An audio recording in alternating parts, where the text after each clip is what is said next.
Yo, what's up everyone? What's up PlayStation Nation? You are now tuned in to the What's Up PlayStation podcast. What's up? What it is, what it do? What's up? What it is, PlayStation, what's up? Jay Bari and Persona got it locked in the tub. Saturday mornings, y'all know what's up. What it is, what it do? What's up? What it is, PlayStation, what's up? Jay Bari and Persona got it locked in the tub.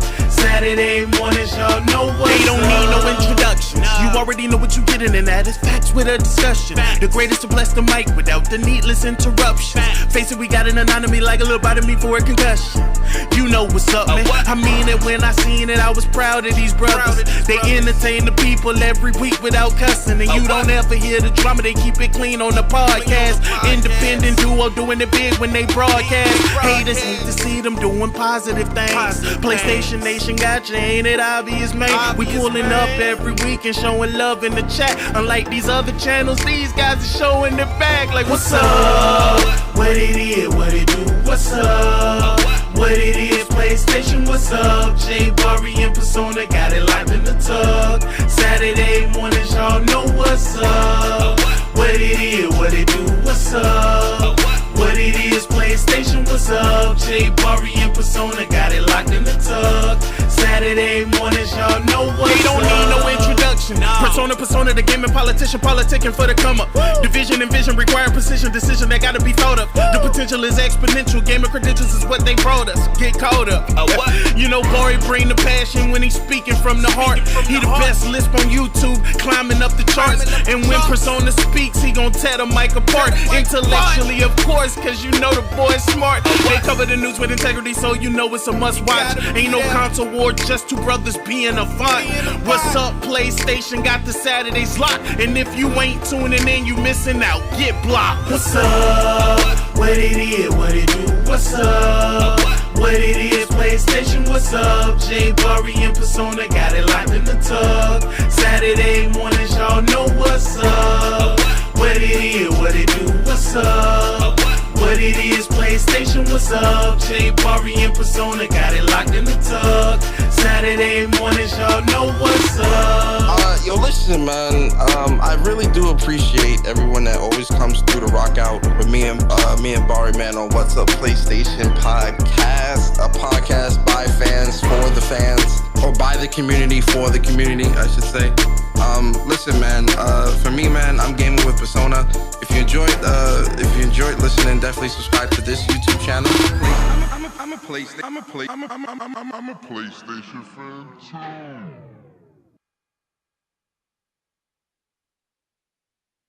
Yo, what's up everyone? What's up PlayStation Nation?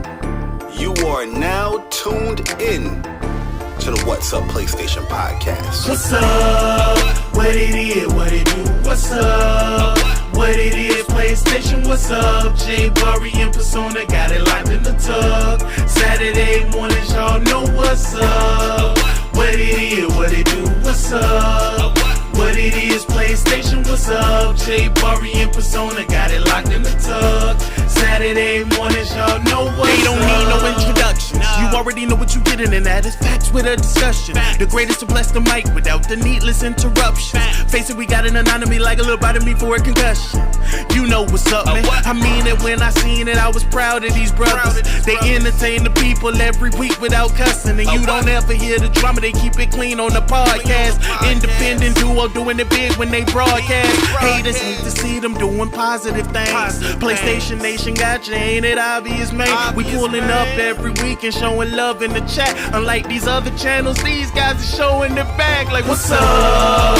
What it is, what it do? What's up? What it is, PlayStation, what's up? Jay Bari and Persona got it locked in the tub. Saturday mornings, y'all know what's up. What it is, what it do? What's up? What it is, PlayStation, what's up? Jay Bari in persona, got it locked in the tug. Saturday mornings, y'all know what's up. They don't need no introduction. Persona, the gaming politician, politicking for the come up. Division and vision require precision, decision that gotta be thought of. The potential is exponential. Gaming credentials is what they brought us. Get caught up. You know, Bari bring the passion when he's speaking from the heart. He the best lisp on YouTube, climbing up the charts. And when Persona speaks, he gon' tear the mic apart. Intellectually, of course, cause you know the boy's smart. They cover the news with integrity, so you know it's a must watch. Ain't no console war, just two brothers being a font.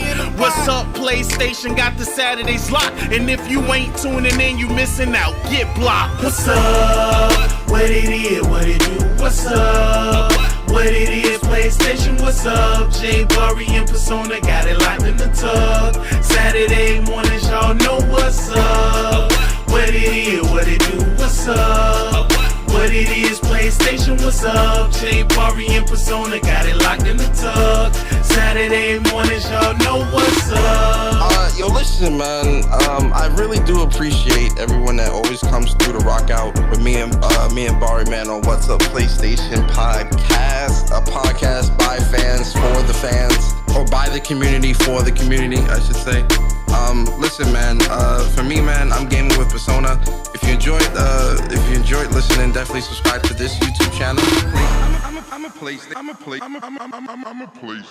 fan too.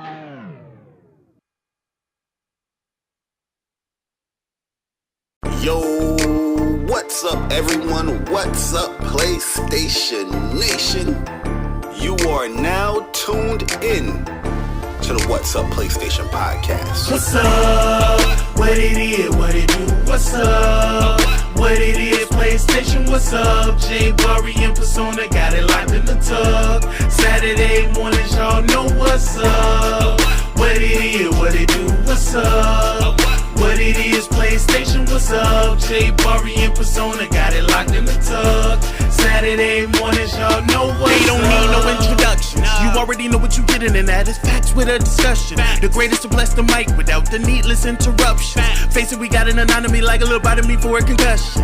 You know what's up, man. I mean it when I seen it, I was proud of these brothers. They entertain the people every week without cussing. And you don't ever hear the drama, they keep it clean on the podcast. Independent duo doing it big when they broadcast. Haters hate to see them doing positive things. PlayStation Nation got you, ain't it obvious, man? We pulling up every week and showing love in the chat. Unlike these other channels, these guys are showing their back like, what's up? What it is, what it do? What's up? What it is, PlayStation, what's up? Jay Bari in persona, got it locked in the tug. Saturday mornings, y'all know what's up. What it is, what it do? What's up? What it is, PlayStation, what's up? Jay Bari in persona, got it locked in the tug. Saturday mornings, y'all know what's up. They don't need no introduction. Persona, the gaming politician, politicking for the come up. Division and vision require precision, decision that gotta be thought of. The potential is exponential. Gaming credentials is what they brought us. Get caught up. You know, Bari bring the passion when he's speaking from the heart. He the best lisp on YouTube, climbing up the charts. And when Persona speaks, he gon' tear the mic apart. Intellectually, of course, cause you know the boy's smart. They cover the news with integrity, so you know it's a must watch. Ain't no console war, just two brothers being a font. What's up, PlayStation? Got the Saturdays locked. And if you ain't tuning in, you missing out. Get blocked. What's up? What it is, what it do? What's up? What it is, PlayStation, what's up? Jay Bari in persona, got it locked in the tug.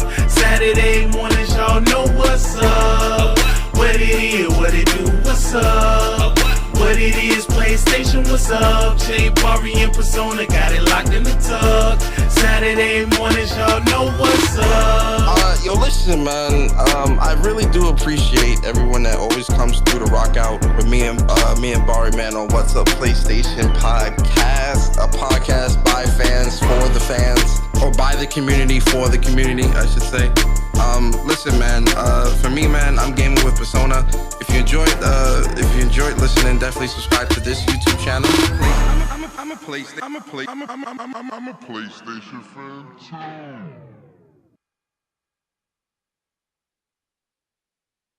Yo, what's up, everyone? What's up, PlayStation Nation? You are now tuned in to the What's Up PlayStation podcast. What's up? What it is, what it do? What's up? What it is, PlayStation, what's up? Jay Bari and Persona got it locked in the tub. Saturday mornings, y'all know what's up. What it is, what it do? What's up? What it is, PlayStation, what's up? Jay Bari and Persona got it locked in the tub.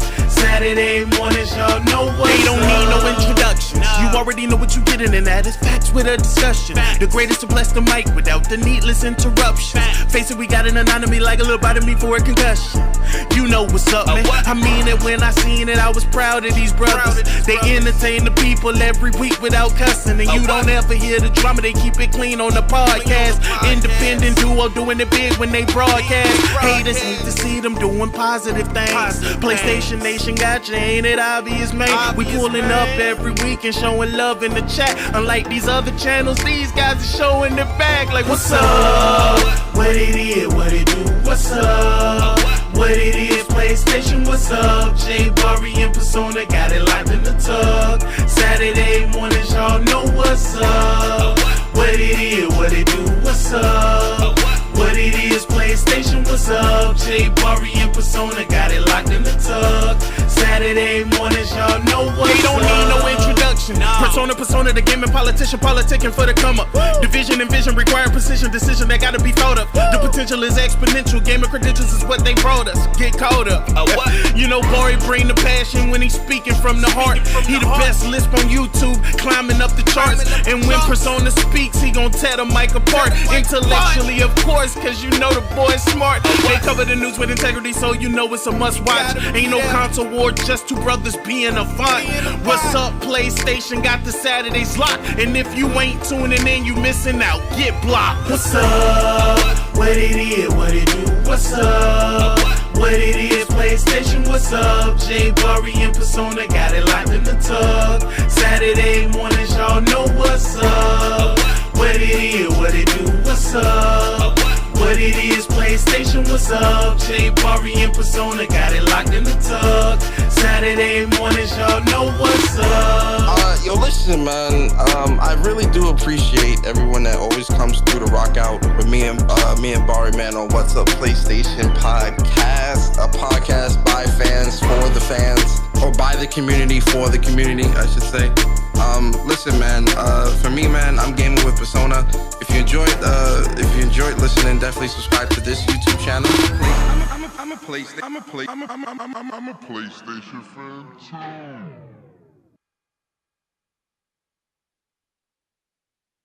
Yo, what's up, everyone? What's up, PlayStation Nation? You are now tuned in to the What's Up PlayStation podcast. What's up? What it is, what it do? What's up? What it is, PlayStation, what's up?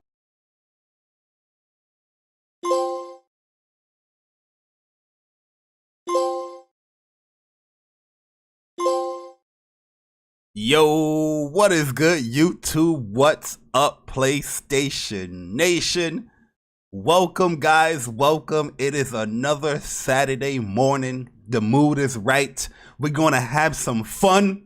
Show it how it's done. The What's Up PlayStation podcast.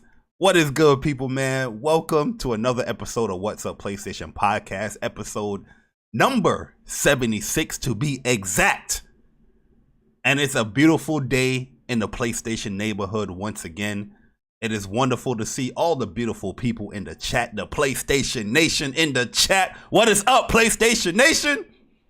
Man, it's always a joy coming back every Saturday to talk to the What's Up PlayStation crew. You know what I mean? Talk to the PlayStation Nation, man. It's just a beautiful thing. This is What's Up PlayStation podcast. You guys know the vibes, but anybody that are new to What's Up PlayStation podcast, we are a PlayStation-centric podcast where we talk about the latest. And I mean the greatest, the good, the bad, the ugly news of PlayStation throughout the week. I am one of your hosts, Jay Bari, and I got the best lisp on YouTube. What is up, guys, man? It's always an appreciation to see you guys in here. But the What's Up PlayStation podcast crew is a two-man crew. I'm 80. Two-man crew. where I have right next to me or across the pond a little bit next to me, my brother from another mother, the New Yorker of all New Yorker, the king of queens, the card god, the Tiny Tina explosion. Gaming with Persona. Persona, what's good, bro? Let me speak. Let me speak. Hey, yo, what is good, YouTube? What's good, PlayStation Nation? Your boy Persona of Gaming Persona and the other half of the What's Up PlayStation podcast crew. So happy to be here, man. It's another Saturday morning, 11 a.m., episode 76 of What's Up PlayStation podcast. We got a lot of good news to talk about today.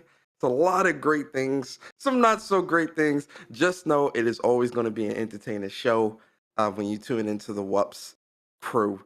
So I can't wait to, talk about the news and the topics and whatnot. And as always, man, I always look forward to the Saturday morning show with my bro, Jay Bari in the building. And listen, guys, y'all getting an exclusive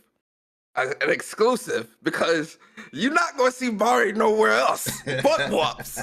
You understand? So this is a WUPS PlayStation getting exclusives all over the place. Yes, we just sir. acquired another exclusive. They have acquired Jay Bari. You understand? Yes, and now sir. he will only be speaking on the What's Up PlayStation podcast. You gotta love it. Absolutely. For a couple of months. It's a timed exclusive. Yes, a timed exclusive. Absolutely. But yo, Real quick, man, Bari, before go ahead. My fault. now I'm thinking we was gonna ask the same question. I'm about to say, yo, what's good, man? How you doing? Oh, you already know. How's you doing? Listen, man, I'm feeling good, man. It's a lot of great things. In terms of games, man, a lot of great games that are out that I've been playing. I've been gaming pretty heavy. Yes, sir. And real life stuff. It's the usual with work and responsibilities, man. It's a lot of things going on in that department. Real stressful week this week too, man. You know how like when you're dealing with like higher ups, like CEOs, execs, and stuff like that, you kind of got to move a little differently, right? Because it's like, you dealing with like heads of companies and heads of departments, and like that's what I've been dealing with all week. So like, code switching like a motherfucker has been like so stressful this week. So, yeah. Ain't nothing But wrong, besides ain't that, nothing it's been wrong with a real little good. code switching, man. You know what I mean? Absolutely. It gotta be. It's not even code switching. It's just being professional. You know what I mean? Being professional, yeah, absolutely. But what about you, bro? How you been this week, man? How's everything? I mean, this has been a crazy, emotional week for your boy. Like my best friend, Marvin, Mr. Biggs, Persona knows Mr. Biggs. His birthday was on Thursday, and he passed away in 2017. So what I mean, that was like a ride. We had like a couple of friends. We did like a Zoom call. What I mean, just like talking about him on his birthday. Work week was kind of crazy as well. It was a little busy for me, but gaming wise, I've been having a lot of fun. There's a lot of games. Real talk, because I'm trying to learn like Persona Arena, Persona 4 Arena Ultimax, and also there's Phantom Breaker. Then there's also Ghostwire. If you pre-order the deluxe edition, you're playing that a little bit early on Tuesday. And then there's Tiny Tina, and then I'm still playing Strangers of Paradise, and I'm just like, I want to touch all these games real quick, see what's going on, and then go back to like Strangers. But then Ghostwire kind of grabbed me. You know what I mean? Like it say, hold up, play me a little bit more. And that joint is good. Yeah, man. I'm enjoying. We're gonna talk about that. We're gonna give our impressions on that. Absolutely. But and then you had the YouTube stuff, which was crazy in my opinion. You know what I mean? Like it's pretty messed up too. Like I'm just like, why? But Jay Bari, like he makes a lot of great content and puts out a lot of good game and stuff. What really hit me when it comes to the YouTube thing is not necessarily them demonetizing me. It's just like the reason on why to demonetize, because. Like I'm a prideful dude, you know what I mean? I'm one of those quiet, prideful dudes, and one thing I take a lot of pride in is like being original. You know what I mean? So I'm just like, they talking about, I'm taking other people's content and not bringing anything significant to it. And I'm just like, what? I don't take nobody, no disrespect. I don't take nobody content on here. Like I don't like doing that stuff. You know what I mean? I like to be original with everything that I do, or try to create something that's funny or whatnot. And then, yo, the reason that just bothered me, you know what I mean? But I was like, you know what? End of the day, it's like, it is what it is. You know what I mean? Like, no, I agree with you there. Like, you know how I am, man. I don't like asking people for help or asking people for anything. yeah. And I damn sure don't want to be like anybody else. You know, that's why, like, you know, I definitely understand with trying to make your content original and trying to do things outside of what everybody else is Here's doing the just to kicker. support yourself. Here's the kicker, Persona. Yeah. So, you know what I mean? I looked at the copyright stuff on my channel, right? And it's all stuff that I created that other people are doing or taking and using and claiming as their own. You know what I mean? So there's a tournament that I've hosted. You was a part of it. You was a commentator. It was my birthday tournament. And one of the copyrights is that somebody is claiming 90% of my own tournament as their own. You know what I mean? I'm just like, what is going on here? It's clearly like, because they wanted to, you know, pretty much upload the match between you and what's his name, Jabei Sensei. And I don't have no issue with that. You know what I mean? Like, yo, all right, snippet, take whatever match that you have, you know what I mean, and put it in your channel. But the fact that YouTube is creating like a copyright thing and claiming that 90% of my own tournament is theirs is just dumb. Yeah, that's the type of copyright stuff that's on my channel, where there's commentary. I had like a knack video I did it like 2015 or whatnot, and I'm commentating about it. You know, me talking about Fable Legends and knack and all that stuff. And somebody doing like a pretty much a playthrough, they's claiming that, oh, I'm taking from them, and their video was in 2021. My video is 2015. Yeah, that's crazy. And Buddy had like 3 subs. I'm like, bro, man, what's going on here? Yeah, Just because y'all walked within the same spot doesn't mean it's copyright, bro. And it's like stuff like that. I think is just like real disingenuous and it's trash, bro. Because it's just like, yo, people are just trying to share their gaming experiences with the world, and here we got somebody that shares a lot of gaming that's being penalized for it. Yeah, and this is the kicker part where what made me like, okay, I'm just going to take a break from YouTube is, like, I did an appeal video. It was like 10-11 minutes long, and they didn't specify on how long the video can. They say create an appeal video, you know, stating your claim that, you know, what is falsified, what is going on with whatever community that they have. So I create a video, I showcase like all the stuff that they have here and where the original content is coming from and all that stuff, and I'm just like, okay, you know, that's the appeal. The next day they came and was like, oh, your appeal got denied. Click on this link to see why.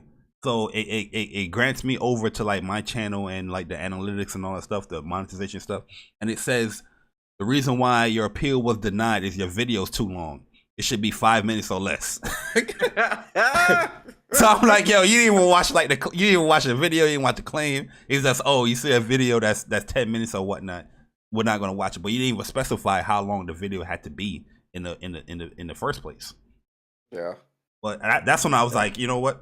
I typed up on Twitter. I'm going. Yeah, I ain't gonna lie. If they would have did that to me, I'd have been like, you know what? Fuck this. I'm done as well. Like, yeah, I'm done. You know what I mean? But that's it is what it is, man. This is WUPS. You know what I mean? We have a great show planned for you guys. And once again, we appreciate everybody that do supports What's Up PlayStation podcast. Then we got a few super chats before we get into the rigmarole persona. Let me scroll on up. Yeah, so Light Gamer, shout out to Light Gamer, man, with the $5 Light Skin Nation.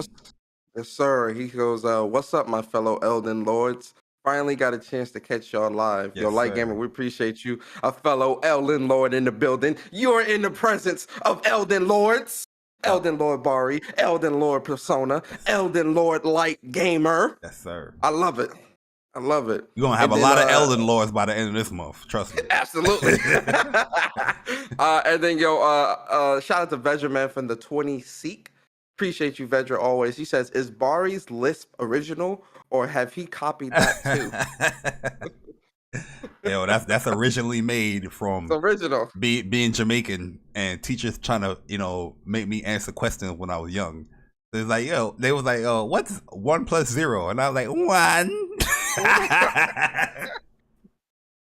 You know what I mean? In the patois voice. The teacher in Jamaica, they were like, Jabari. Is that your Jabari? What's the green things outside with the branches? Oh, the tree. What 2+2+1 is tree? You know what I mean? That's why I developed a list, guys. Just letting y'all know. Well, yo, man. Yeah, we got a good show here, man, and we got the games for the week. You know, what we usually start the show off with. And, you know, we got to shout out Push Square, a site I typically don't want to shout out, but they are doing what the blog should be doing for PlayStation, and I'm always going to say that every single week because, you know, PlayStation should be handling like they did before to drop the game that's coming out for the week. But here we go. This is the games, the PlayStation 5 and PlayStation 4 games that came out this week, March 20th through the 27th of March. So here we go, and let's scroll on down. It's pretty not a crazy week.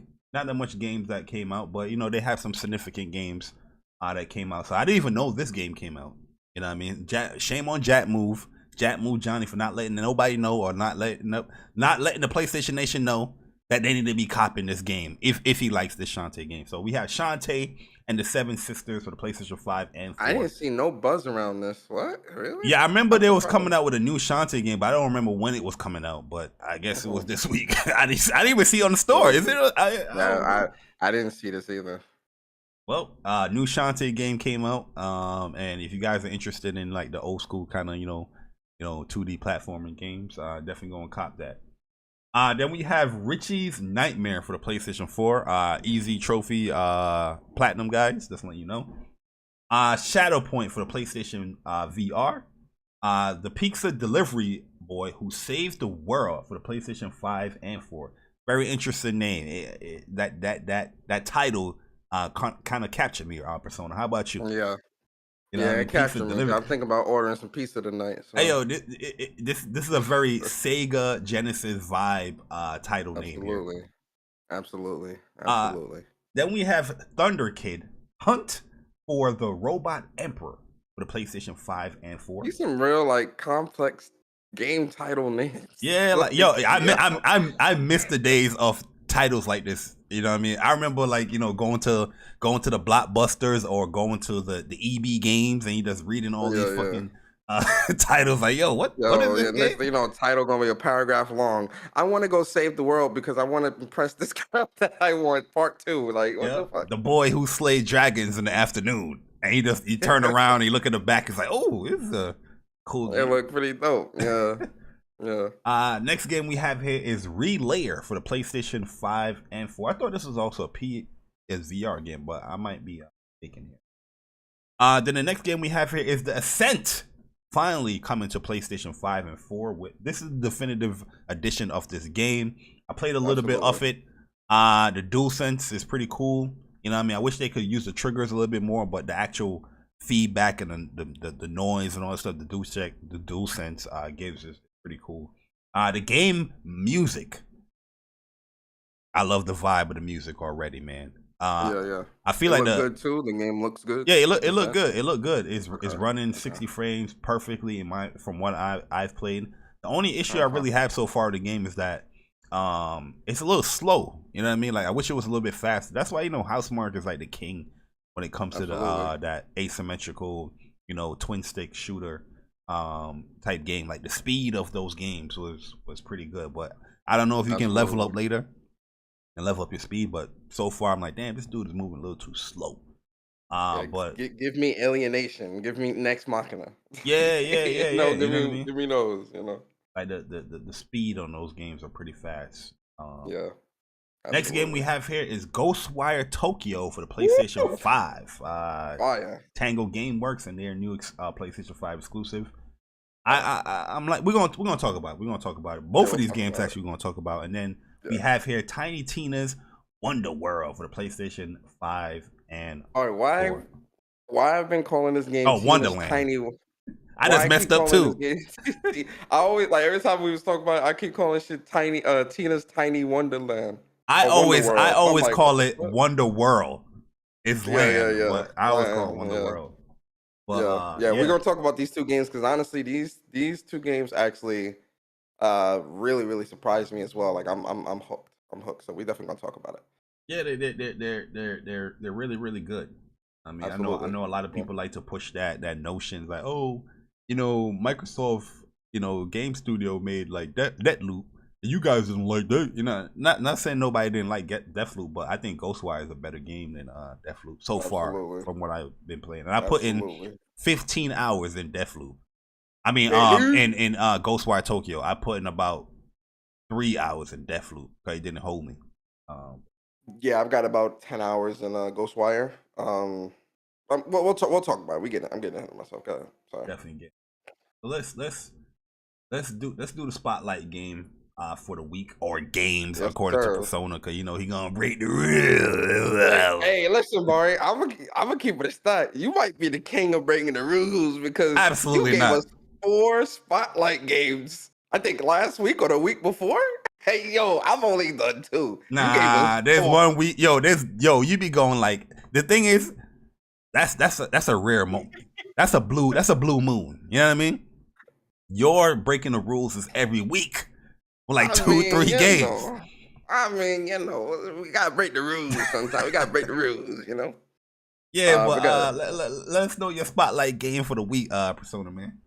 Absolutely. And for those who don't know, man, what the spotlight is. So the spotlight is a game or games that me and Bari give you guys that we think that you all should check out. They can be brand new games, they can be old games, they could be games that were released much later. They could be games that you played as a child. Doesn't matter. The point of the spotlight is just to let the community know games that we think you guys should check out and look into, right? So for me, my spotlight games for this week is Elden Ring. Because this game has had the community in a frenzy for I don't know how many weeks now. Since its launch, the community has been in a frenzy, fucking frenzy since this game has released. Now listen, Elden Ring is a great game. I enjoy the game so much. There are some faults within the game, but I do think the game is a really, really fun experience, a really great time, and things like that. But the reason why I'm giving this my spotlight is because the last time I seen the community in this type of frenzy, in this type of uproar, was The Last of Us Part 2. Right? So Elden Ring deserves my spotlight for this week because of the disarray that it has caused the gaming community. Okay? I love the game. Definitely go play Elden Ring. Go check it out. I think it's a great game. It's a fun game, and it's one of the most accessible Souls games out right now. Right? Outside of that, I'm breaking the rules. I'm breaking the rules. My other spotlight. Oh shit! Is that straight? Yeah, dog. Yes, sir. Oh, go touch grass. All right. Shout out to my bro Strick, man. Surprise guest coming through this week, man. I'm happy about that. But my other spotlight for this week is Ghostwire Tokyo.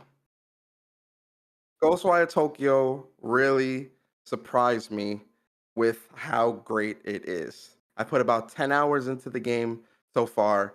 And again, coming from Deathloop, right? I wasn't really super duper confident, but then when I saw gameplay, when they did that dedicated state of play, kind of showing off the gameplay and really showing what you can do in the world, it pulled me in. It captivated me. I was like, yo, all right, this is what I'm really into this. Having to get my hands on the game. I've been playing the game all week. Yo, the gameplay is dope. I am enjoying the story so far. It's got that creep factor, right? Where it's got a little bit of the scariness of, oh shit, what's going on? Because it's real trippy, like where rooms will change, right?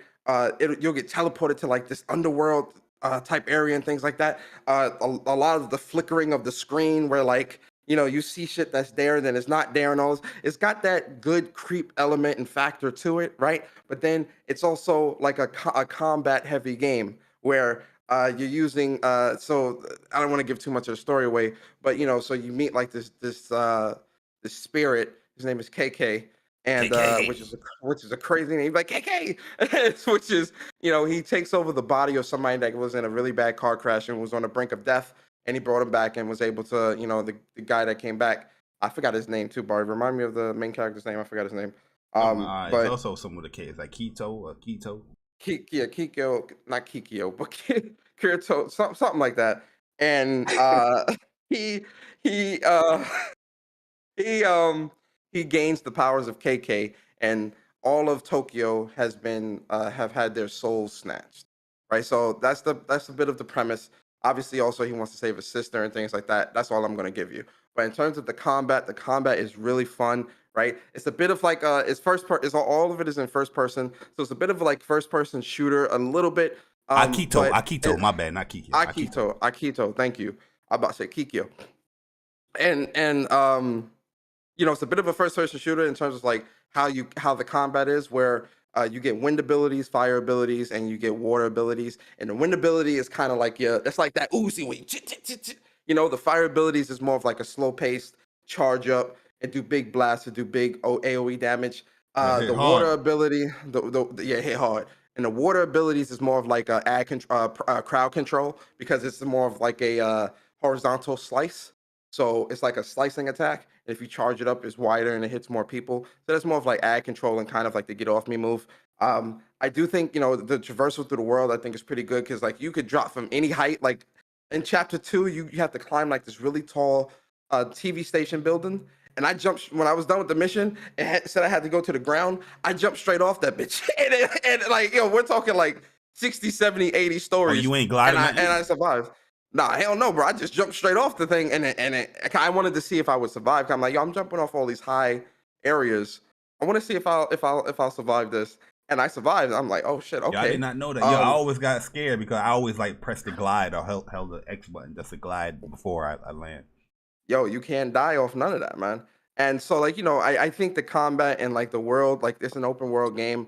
The open world exploration and stuff like that is really cool, because you got to go around collecting souls, and some of the side missions are really cool where you got to investigate this paranormal activity in like this house, or defeat this evil demon that's taking souls, or whatever the case may be. It's a very cool paranormal activity style game with a lot of good combat. I do enjoy the combat, and the combat can be a bit difficult at times as well, because of like I fought the first boss, which was which gives you like this crazy big reveal, right? And that boss fight, it was pretty cool, man, because you're like, you got to learn this pattern and stuff like that. I enjoyed the game. I really enjoyed the game, and I do think it's a really fun game.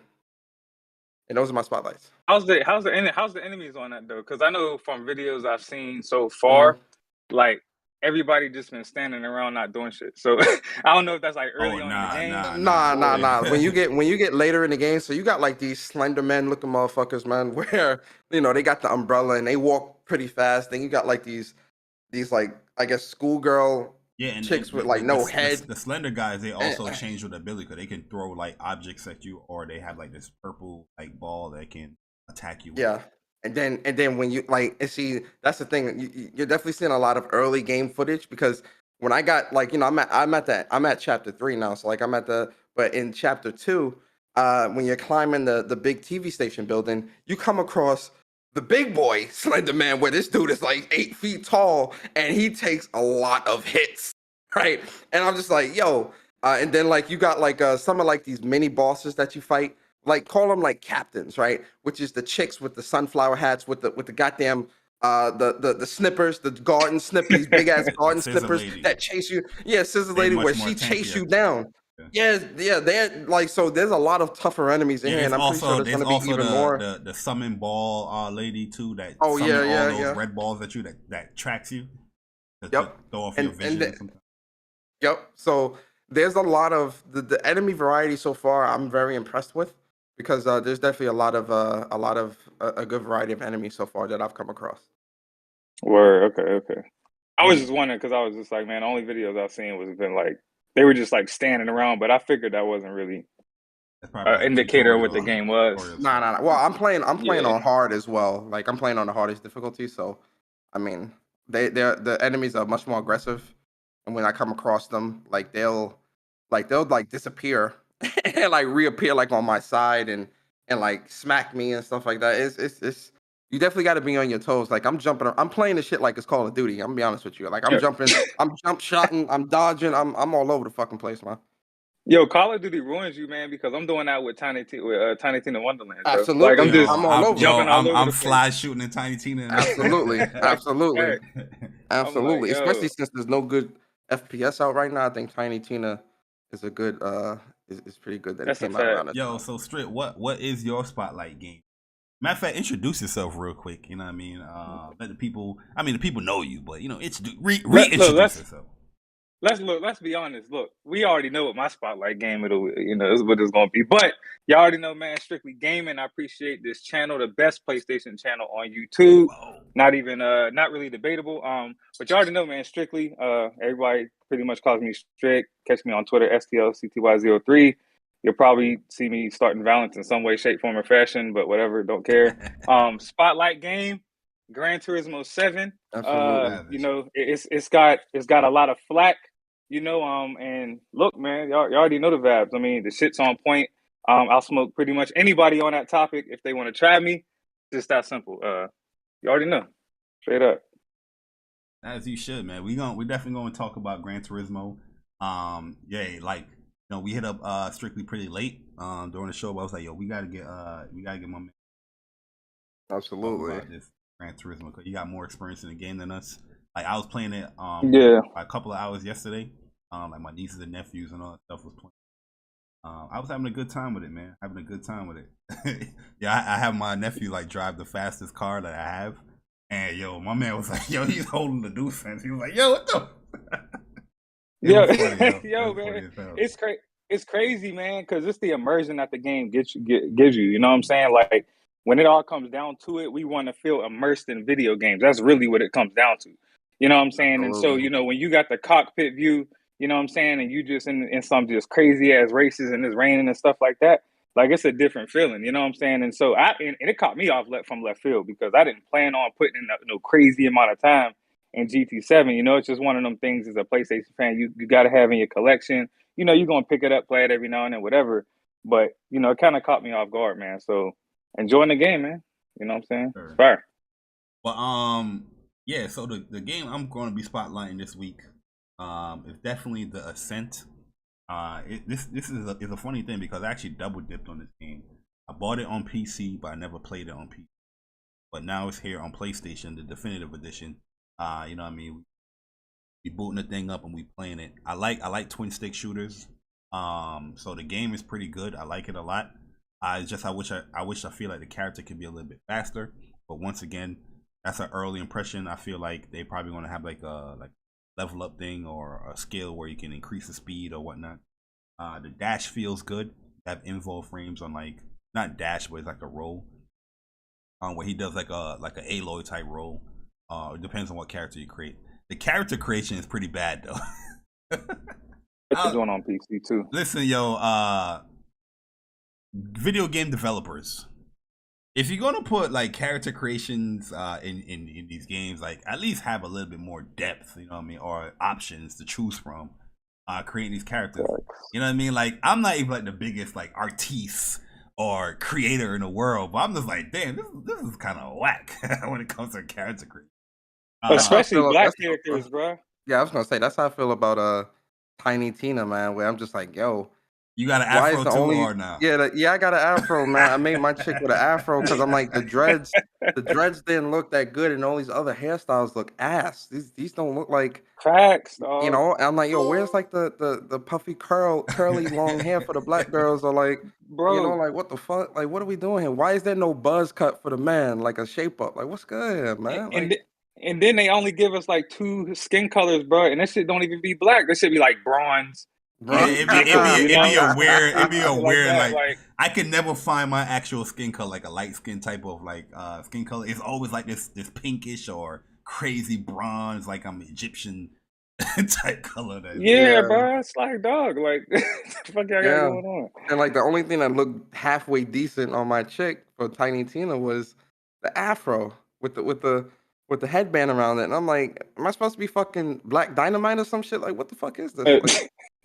Like, I don't know. Like, what the hell is this, man? But yeah, I think character creations could get a little better. There's games that have done a great job, but me specifically, I'm not. If if you're not gonna go all the way, just create your own character and make people play like a character that you created. You know what I mean? Like, yeah. It's crazy, bro. It seems crazy because like they went in depth with a lot of stuff with the customization, but you can't give us more skin colors and hairstyles.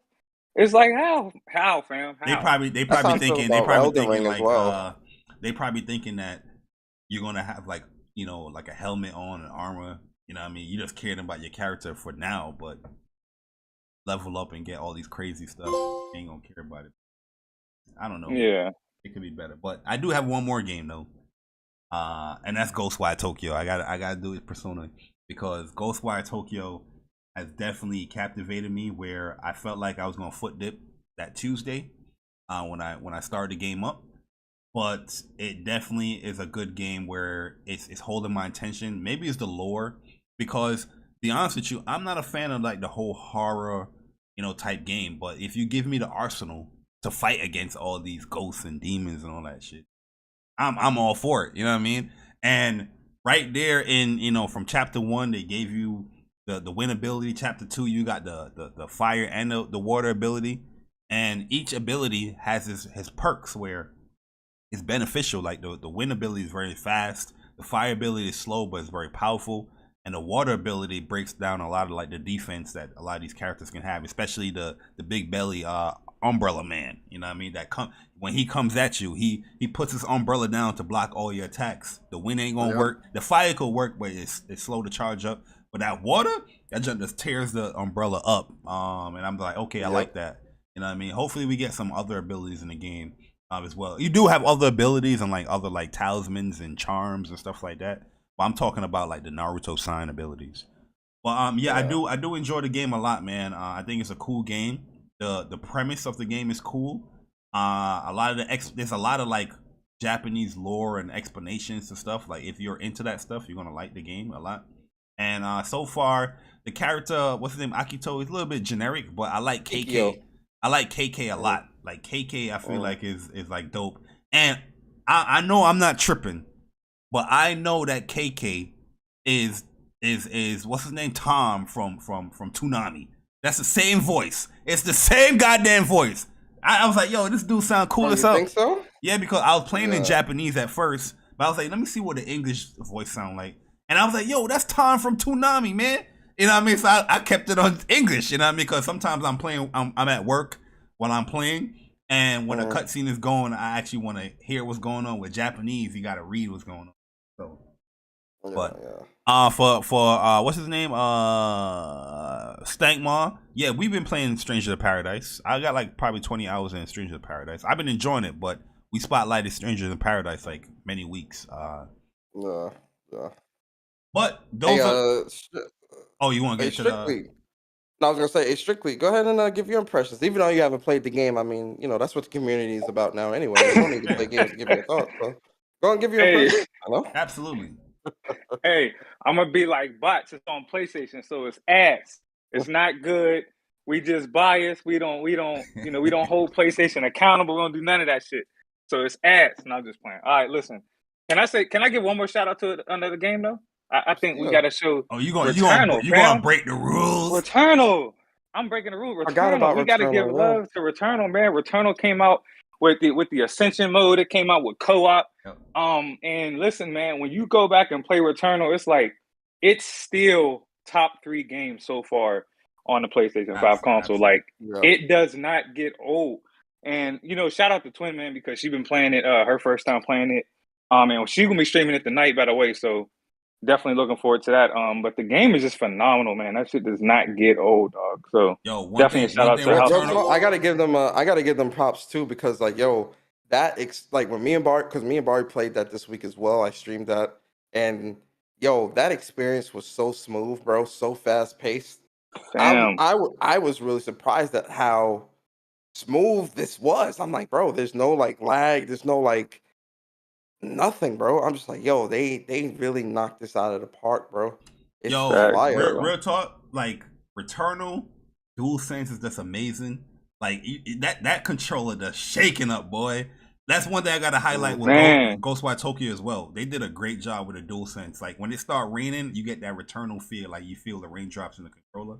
So You know what I mean? Yeah, Returnal is just like, yo, Returnal's a different beast, man. It's a different beast, yo. Like, I definitely got to start Returnal up the has the best. Go ahead. No, I was gonna say I definitely think Returnal still to this day has the best DualSense implementations out of any game. Yeah, it does. And that, in my opinion, Returnal edges off like Ratchet and Clank and like Horizon and all that stuff. In my opinion, Spider-Man, and Spider-Man 2. Gran Turismo was up there as well. You feel everything. Oh, yo, everything. GT, bro. When you racing in GT and you got the DualSense, the haptic, and the triggers, ayo, bro. It's like you driving the car, boy. That thing is crazy. Yo, it really is. You man, feel and you feel the gravel on. You feel the road, like in like the haptic feedback when the tires is riding on the road. You feel the change from like dry to wet. And yo, you should have seen my nephew yesterday, bro. My nephew was like, the way out of control was shaking it because he was driving crazy. I ain't going front. Yo, my man was like, you know, back in the day, how you would hold the controller and you want to jump, you're moving the controller up and you duck, you move the controller down or whatnot. Have you guys ever did that when he was younger? Yeah. Yo, that's how he was playing, bro. He was like, yo, this like he's shaking, he's turning. I'm like, yo, bro, relax. Let's stay on the road. And it's not just like where it's just some real quick implementation. Like they really took that joint to a different level because even when you're going into races and you got to like pit and stuff like that, and you have like tire wear, like you feel your tires slipping a lot more on corners and stuff like that. So like, it's kind of crazy on how they implemented the DualSense for real. It's just A1. For sure, man. Let's get some of these super chats, Persona, man. Yeah. We're gonna bring back the PlayStation fun fact because this is a fun fact here. But yeah, go ahead, bro. Yo, shout out to Viper Reap, man. Appreciate you for the $4.99 super chat. iPhone user, as Bari would say. GT7 is sneakily addictive. I keep doing one more of everything. Next thing I know, it's 2 a.m. Yeah, I get it, man. Trust. That's how trust. I get it. That's a fact. Gamer Forte, man. Appreciate you, bro, for the super chat. He says, just showing support to the best PlayStation podcast on the tube. Finally see which queen down to play Ghost of Tsushima. Have a great show, brothers. Appreciate you, Gamer Forte, always, bro. Shout out to you, man. Shout out to him and Slow Mo and shout out to him, Slow Mo, and the DPS crew. Good podcast, yes, sir. Game Over Brian, appreciate you, bro. He says, shout out to Strictly for going outside touching grass. Yo, Brian. Game Over Brian also has another 4.9. He ain't doing his classic Game Over Brian. I say it. Okay. He says, shout out to the two bros. Shout to me stealing Bari's $70 line today in Spaces. $70. Yeah, that's how they react to every game that come out with a price tag. $40, $50. You know the dude from what's the movie with Tyrese and I can't think of it now. Baby Boy. Baby Boy, yeah, Baby Boy. Hey yo, even when they see it's free, they turn it to Soldier Boy. Free. It ain't good if it's free. Make you pay for online and be like, I shouldn't have to pay for online for a free game. Yes, sir. Yep. Yo, just don't worry, man. We gonna get into that Gran Turismo because there's a lot of exposure that we gotta talk about. But here's the Strictly, PlayStation. I'm gonna need you. Hey yo, Strictly, I'm gonna need you to go in on that, bro. That's your spot, man. Oh, look, I'm going crazy on them niggas today. You know the vibe. Absolutely. As you should. Well, go ahead, Bari. My fault. PlayStation fun fact here, man. We're gonna be highlighting the PlayStation 5 this week, and all of the 120 frames per second games that are out for the PlayStation 5. So this is the fun fact that PlayStation 5 actually does have, a handful of 120 FPS PS5 games. So games here is Borderlands. Let's count off. That's 1. Black Ops Cold War 2. Vanguard 3. Cyber Shadow 4. Destiny 2. 5. Devil May Cry Special Edition. Devil May Cry 5. Dirt 5. Doom Eternal. F121. Fortnite. Ghost Runner. Jumanji. Wait, this is a Jumanji game on PS5? Yep. Really? Knockout City. I didn't know Knockout City was 120. Yeah, Monster Boy and the Curse Kingdom. This is a smooth game. 120. Quake Neo Collection. Yeah, that's both games. Matter of fact. Tom Clancy. 6 Siege. Tony Hawk Pro Skater 1 and 2. Uncharted Legacy of Thieves Collection and WRC. Yo, real talk. I think add Tiny Tina's to that list too, because that performance mode, yeah, it's too damn blurry. That's got to be 120 because resolution mode, it's smooth like 60. Yeah, so I'm like, yo, that's got to be 120. I agree with that. I think Tiny Tina is 120 as well. Performance like on, but I'm not Yeah. do that. Don't take that as fact. Take that as with a grain of salt, because it might not be, but it looked like it is. It just looked too blurry. Yeah. But that's a little fun fact there. A lot of people would like to deny PlayStation. Oh, it's not powerful. We can't do this, can't do that. But there's quite a few 120 out there. But let's get into the news, guys. Let's get into the news because we have another acquisition from the PlayStation Studios. So we want to welcome to the family, the PlayStation family, Haven Studios to the PlayStation Studios family, man. So Haven Studios is now first party studio for PlayStation, which is kind of funny because we kind of like speculated that many times here on WUPS. Are you excited about this, Persona, or are you kind of numb about this? Persona or Strictly, man? What's your let Strick go first. He the guest. Your flow, man? Oh, before you go as well, the game that they're creating is AAA multiplayer experience game. This is their first game that they're creating. It's a multiplayer driven game, AAA multiplayer. Go ahead,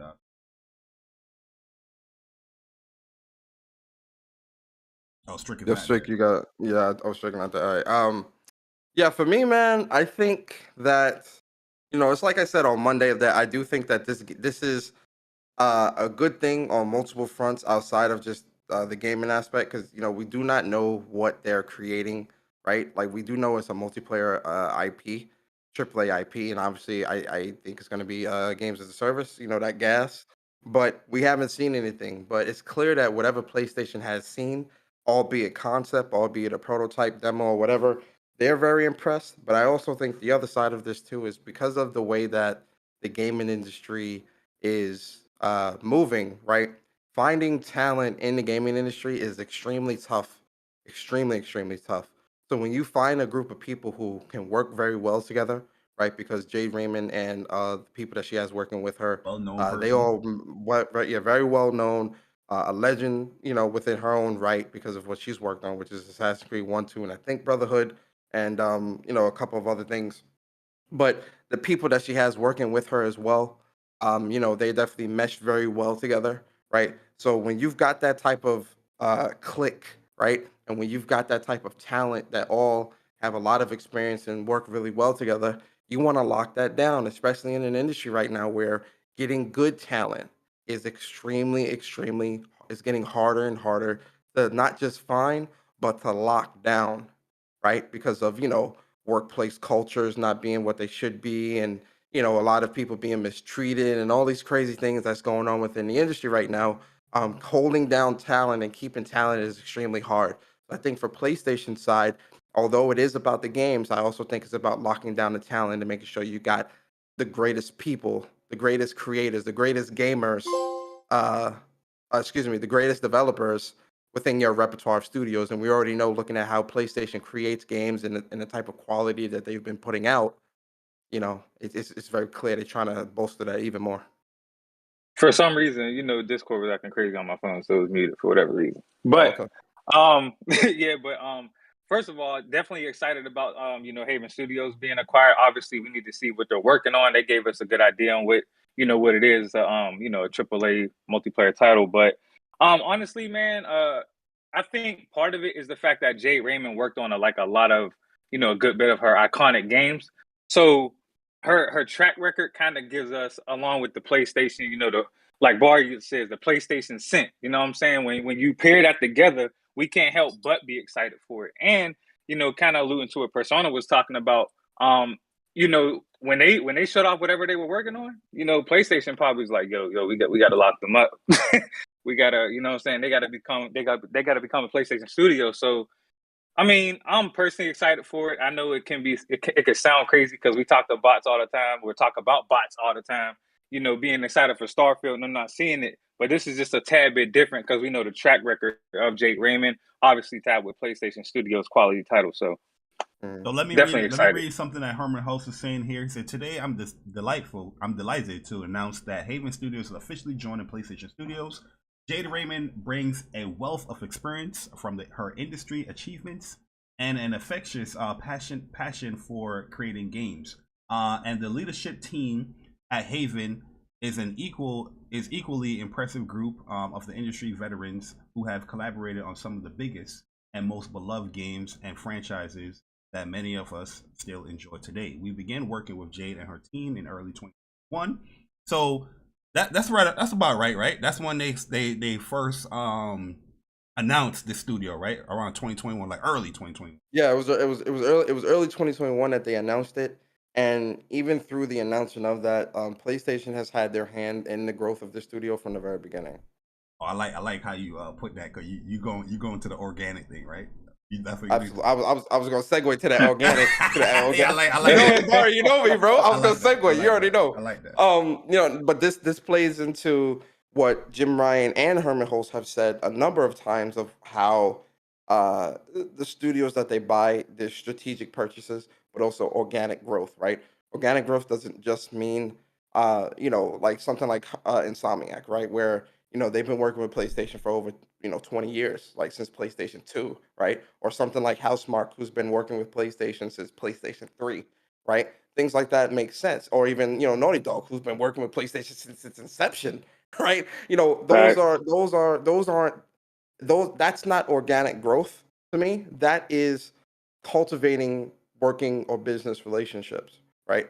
Organic growth, I think, is exactly what we're seeing with Jay Raymond Studio, a brand new studio from the ground up, you know, supporting them, getting them the talent, right? Acquiring them and continuing to build them up and giving them the tools and technology and expertise that they need to create the games that they need to create. This is organic growth. What you're seeing with Deviation, right? I was A just brand about new to say that, studio yeah. with the COD devs, right? With the COD vets, right? Obviously, they started that studio up. PlayStation is partnering. They're both partnering to create a multiplayer AAA IP as well. I'm excited for that. I see them on the list. Yeah, I'm very excited for that as well. I see that on the list of studios that's also going to get picked up. But again, that's the organic growth I think PlayStation is talking about. Brand new studios, giving them a chance, putting money in their corner and building them up. And I even think with Housemarque, I think that's organic growth as well to a degree because Housemarque started as an indie studio, and then PlayStation gave them the ability to create their own AAA game, gave them the budget, gave them the backing, and now Housemarque has been turned into a AAA studio. The organic and growth with they're that expanding and all that. The organic growth with that is pretty much they always dealt with Housemarque and like Insomniac. I mean, they always been creating like PlayStation level type games and games. So they always had that relationship from the beginning. It's not like it's oh, we want you to make Returnal. We have no like experience with you. They had years upon years of dealing with development studios. Yeah, go ahead, my bad. No, and I wanted to kind of add to Persona's point. You know, like that's why I have a lot of respect for PlayStation in the gaming space because they cultivate pretty much everything they touch. I mean, they done it with Naughty Dog. You know, they take something and they make it better than what it was when they first got it. And so they do that with a lot of studios, Naughty Dog, you know what I'm saying, Insomniac. And that's not saying obviously that talent has always been there, but when you merge great talent with a great vision and a publisher that can, you know what I'm saying, help you accomplish that vision, it's kind of a match made in heaven. You know what I'm saying? And so when you just tie PlayStation to that, it's just perfect. And like, you know, Persona said, Deviation Studios is up next. I'm very excited to see, you know, what they're working on and stuff like that. So I mean, it's crazy, bro, what PlayStation got going on, man. Like for real. Man. So here they're saying from their first pitch, we were inspired by Haven Studios' vision for creating a modern multiplayer experience that brings gamers together in a positive, meaningful way. We are confident in their creative and technical expertise to deliver such an ambitious project, and we're thrilled to invest in their journey developing a new original IP. So my whole biggest thing with this announcement, because I'm excited for it. You know what I mean? It's always I'm always welcoming to having a new studio for PlayStation, right? Because now, like Persona always say, you're in that umbrella, in that meeting room, you're talking to other, you know, PlayStation developers that have like different expertise in different aspects of gaming or whatnot. You know, maybe it's animation or, you know, story, you know, beats and whatever it could be. You're in that boardroom meeting of PlayStation, right? But once again, this is Haven Studios that is announcing something, or you know, there's something about Haven Studios, and we still don't see nothing what they're creating. You know what I mean? The first announcement, they had a whole bunch of text, no concept or whatever they're creating, no real detail of whatever they're creating. They've been speaking about them for many times since the first announcement. Then we have something here again. I felt like what could have sweetened the pot here, especially for PlayStation games to get excited, is probably throw a little concept of what they are creating. You know what I mean? Like, is it a third-person shooter game, or is this a third-person melee-driven game? Is it a first-person game? You know what I mean? Show me the goods. There was some. I don't know how true it was, but I think there was some concept art on Twitter. I didn't really do. Oh it. no, that was from their website. That was from their website. That was official. It's from their website. So basically, I'll go to the website right now. While you do that, let me get these super chats real quick. Yes. Yo, it's Noel, man. Appreciate you so much for the $5 super chat. He says, "What's good, y'all? Just showing some love. $40. $40. Appreciate you, Noel." And then Luca, Luca with the Ashen Luca, one with the $20 super chat, wow. Big girl super chat. She says, "A temporary converted to ponyism for various reasons." Appreciate you, Luca. Appreciate you, Luca. Always appreciate you. So these are the concept arts that they're talking about here. It's like background pictures as far as what Haven's doing, this is a pretty nice. I ain't gonna lie, this looks pretty interesting. Like I'm getting like a bit of like if you Destiny, go back to like that city, yep, there you go, straight. I'm getting some Destiny vibes. Yeah, like in his explanation too is when Herman Hulst was saying this comment right here, the first pitch of the game, bring gamers together in a positive, meaningful way. I got more of a PvE type vibe, like it's gonna be like a cooperative experience. Yeah. I mean, it's a. I'm spitballing here, but It's interesting though, because when you tie this announcement and Bungie was just acquired not too long ago, you kind of put 1 + 1 is 2 type of thing. I mean, they're doing multiplayer. It kind of looks like, I mean, you know, the Destiny type of aesthetic. And so when you tie that with, you know, Bungie's expertise in the first person shooter genre, like kind of crazy, you know what I'm saying? What can come out of that? Yeah, and they always said that this game is aiming for PlayStation 5, so show the power of the PlayStation 5. But I just want to see like a trailer, you know what I mean, showcasing like, all right, what's the concept of the game. But you know, whenever they're ready to do it. But I just wish they could did that with this announcement. But much for PlayStation games. I think we'll probably see something like, I could see PlayStation do like an end of the year showcase, like how they did last year, and kind of tease this. Yeah, you know, by the end of this year, it's going to be about 2 years. So I do feel like we could get something. I feel like we could get at least a little tease or something at like a big showcase this year. Yo, shout out to everybody that's in the chat, man. We appreciate you guys coming through. I mean, we see a lot of friendly faces in there. We appreciate you guys. Absolutely. Appreciate y'all. Coming through. But at the end of the day, hold on, before you go on, I just want to say real quick, at the end of the day, guys, I know somebody's going to listen to the show and be like, oh, but you know, for other games, they've got to show gameplay to be excited. Listen, at the end of the day, what's most important is that is you know, they jumped over that first hurdle of, you know, impressing PlayStation.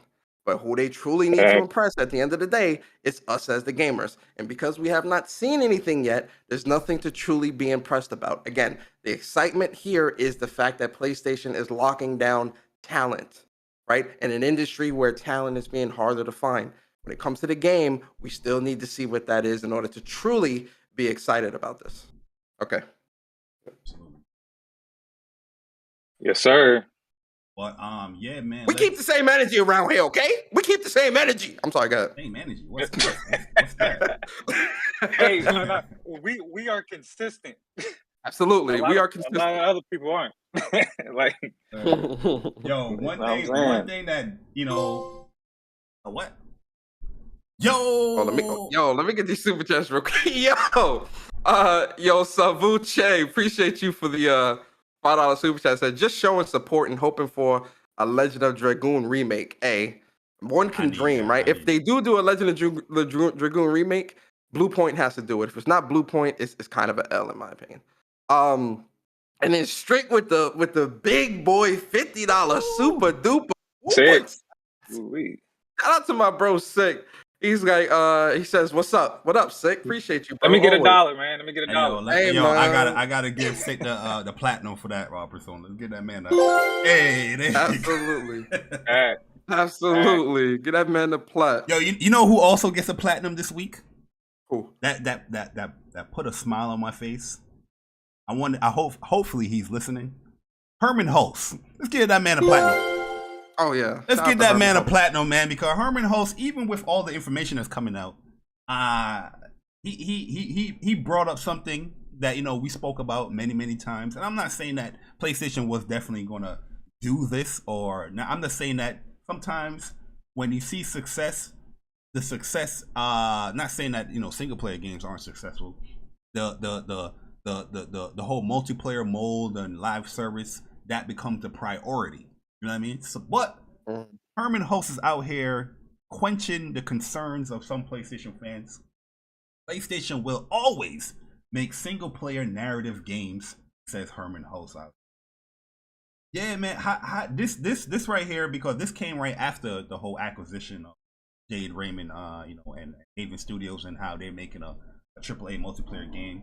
But he also saying here that we're going to continue to build single player narrative adventures. I mean, that's always been the mold of PlayStation, and that would never stop. And this was a Game Industry.biz interview, which was that's what PlayStation typically deals with. So as he's talking about live service game, we have invested in live service games because that's incredibly exciting for us. It allows us to build larger worlds. Also allows us to create really meaningful social connection between players, right? So he was talking about that, but within the interview as well, he's also making it known that PlayStation, our mold, our bread and butter, is always going to be that single player experience. So how do you guys feel about this, man? Period. Great, because he's just confirming what we already know. Like this, it's their bread and butter. This is what PlayStation does best. This is what really puts them on the map. So it's like, why would they go against that? You know what I'm saying? Just because they announced that they're doing live service games, because they want to reach a broader audience, and that's always been a complaint. We had those single player games, but not the multiplayer titles. Well, now they're doubling down on the multiplayer titles. You know what I'm saying? So with that being said, that doesn't mean that they're going to just stop making single player experiences. We enjoy that more than anything. So you already know. I mean, this music to my ears, because now we getting the best of both worlds, on multiplayer and single player. So I'm geek, bro. Geek. Yeah, I think when it comes to PlayStation, I think one of the things that a lot of people need to start to understand or keep in mind is that I think PlayStation understands where they built their fan base, where they've built their support, what makes them money, right? You don't become, if we really look at things, they became 50% of console market spending. Obviously, third party as well, with the CODs and all, that stuff also plays into those numbers, but 50% of console market spending is just on your console. A lot of that is also attributed to the games that you make, and majority of the games that PlayStation has made have been single player titles. There's a number of their titles, PS4 titles more specifically, who are in the 20 million plus club, right? And then obviously those in the 15 million, 10 million, or whatever. A lot of their games are doing or have done, or continue to do very well, right? So I think with PlayStation, when it comes to what has made them very successful, they wouldn't abandon that because there's still a lot of great stories and great games to be made, right? And I think that's also why we're starting to see them kind of go outside of the norm of type of studios that they're acquiring or looking at to partner with these multiplayer experiences. Because between Firerock, Deviation, Haven, and now Bungie, that's 4 studios. Oh, excuse me, and Fire Sprite, Fire Sprite, right? Fire Sprite. Yeah. Fire Sprite, yes. There's 5. That's 5 studios who are now making AAA multiplayer experiences exclusively for PlayStation. What Fire Right? Sprite And confirmed to Naughty do Dog. multiplayer? That's a multiplayer game or no? Yeah, they confirmed that Yeah, when Naughty they first Naughty were Dog acquired. 2 with Factions. Okay. Yeah, with factions. So that leaves Sony Santa Monica, Ben Studio, Blue Point, Sucker Punch. Sucker Punch, and everybody else. The studios that have been making the high quality single player games that we know and love. That leaves them the room to still be able to create what they're great at. And obviously, if you want to go outside of your comfort zone and create something else, absolutely. But that still leaves you to create what the great experiences that you have been creating, and also create new IPs as well with story driven game and elements and things like that. And Right? they are adding like multiplayer to like games later too. Like you know what I mean? Like we Yeah. didn't know about Ghost of Tsushima. That was a surprise. Boom. Returnal. Everybody pretty much was like, yeah, it would be cool to have some multiplayer here, but boom, they added it in co-op for the whole game. Just cool. Yep. I also think Resistance is going to be a thing too, because I think Insomniac. so, too. You know what I think is going to be a thing? Tell me, I've been teasing the hell out of that. You know shit what for I like think is Yeah, going bro. to, you know what is going to be a thing? Mark my words right here and mark this minute right here. You guys are going to get a Jay Bari prediction right now. Okay? Because with Horizon Zero Dawn and Forbidden West multiplayer was a thing that they brought up that they wanted to do. I feel that they're going to bring a co-op experience, a cooperative experience to Horizon Forbidden West later this year, tackling the arena portion of the game. It's going to be the arena. I don't think we're going to have co-op, throughout the single player stuff. But the arena stuff, I think they're going to have a whole multiplayer cooperative experience towards the arena and the racing stuff as well. I think it's coming to Horizon Forbidden West. Mark my words right here. What is today? March 26, 12:04 p.m. 12:04 Eastern Time. And not to mention, but I that'd be still think crazy. SOCOM a thing too. Though. I still think SOCOM is a thing because SOCOM was really ahead of its time. You know what I'm saying? When it came out. So it's like now it's a perfect time to introduce SOCOM because multiplayer, the gaming space is more popular, and it's SOCOM. So I really think that matched with the technology that we have, like it's a match made. You feel me? So I definitely think SOCOM is a real thing. Like, yeah. sure. I think SOCOM, and the Resistance is really the one that I really like. SOCOM as well, but like Resistance. When I tell you during the PS3 times, I put so much time into Resistance Fall of Man and Resistance 2. Those are definitely the 2 games that I definitely want to come back as well. No, Resistance too. Resistance, I love Resistance. So, Bro, just this picture. I'm just picturing Insomniac's engine with Resistance remake, bro, or Gorilla with SOCOM with the Decima engine. yeah.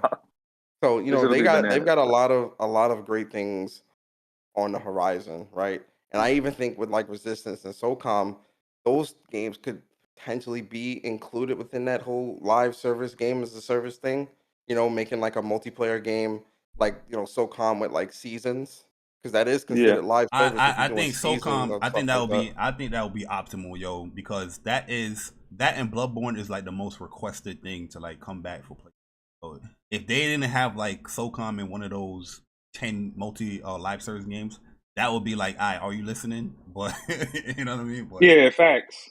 Yeah. But here's something that go ahead and get a super chat. My bad. Yeah, let me get these super chats real quick. Shout out to Viper Reap, man. Appreciate you always, bro. He says, not saying Sony will do this, and I'm hoping to heck that they don't. But when a company makes more money than they are used to, they focus on making even more money and start cutting corners. Yeah, that was one of the points I brought up with the whole. You remember when they had the 10 multiplayer games or live service games? Like I always look at it. Everybody that does the live service stuff, you know what I mean, and it becomes successful, that's going to be the focus. You know what I mean? So that was a concern I brought up, but you know, Herman Hulst, he definitely shut that down. He shut it down. Yeah, I don't think they will. And then shout out to Steady Flow Man for the super chat. He says, "What up, fellas? Just sending this because y'all representing the PlayStation Nation with greatness and knocking out the media BS." Yo, appreciate you, Steady that, Flow, always, bro. Steady Flow, what up? Yo, just you wait. We got Strictly here, so. Oh yeah. Listen, I ain't gonna say nothing. I'm gonna be quiet. Yeah, I'm gonna be quiet. Absolutely. Here's some stuff coming to PlayStation. Well, it already came. We have a new update. You know, if you was in the beta, you've been using it for like a couple of months or 8 months. Where the PlayStation 5 and PlayStation 4 system update is here now. It released a couple of days ago. We're not going to go over everything because we pretty much tackled everything great detail in prior streams, but it's just cool that now everybody's going to notice like the stuff that you can do here on the PlayStation 5. Now we're going to focus on PlayStation 5, to be honest. Like the new game base, the additions to game base, super nice. Open chats are back. Me and Persona, I mean, they always been using this, but we're going to highlight this again. The screen share feature for PlayStation is unmatched, man. That junk is amazing, yo. And the fact that you can just pin it over and still play your game and watch what your friend is doing in a party chat is really cool. Clutch. I also like the fact that what they did with the trophies, where they added like the color or the hue of like a specific trophy. So a bronze now has that hue of the bronze color associated with the actual trophy text and all stuff. It just brings a little visual flair, a pop to looking at your trophies.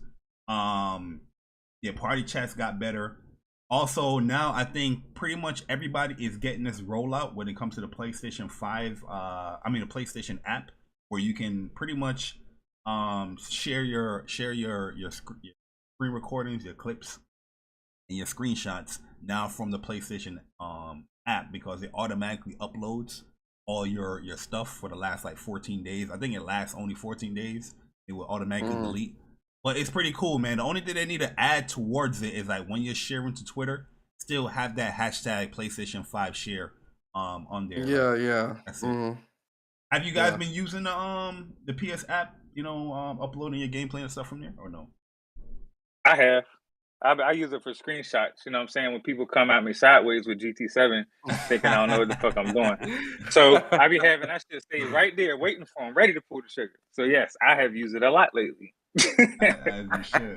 I actually haven't been using it as much in terms of like the sharing stuff. I just share from the PlayStation real quick because like I tend to share things in the moment. Yeah. So like like especially for like Elden Ring, like as soon as I beat a boss fight, I would save like.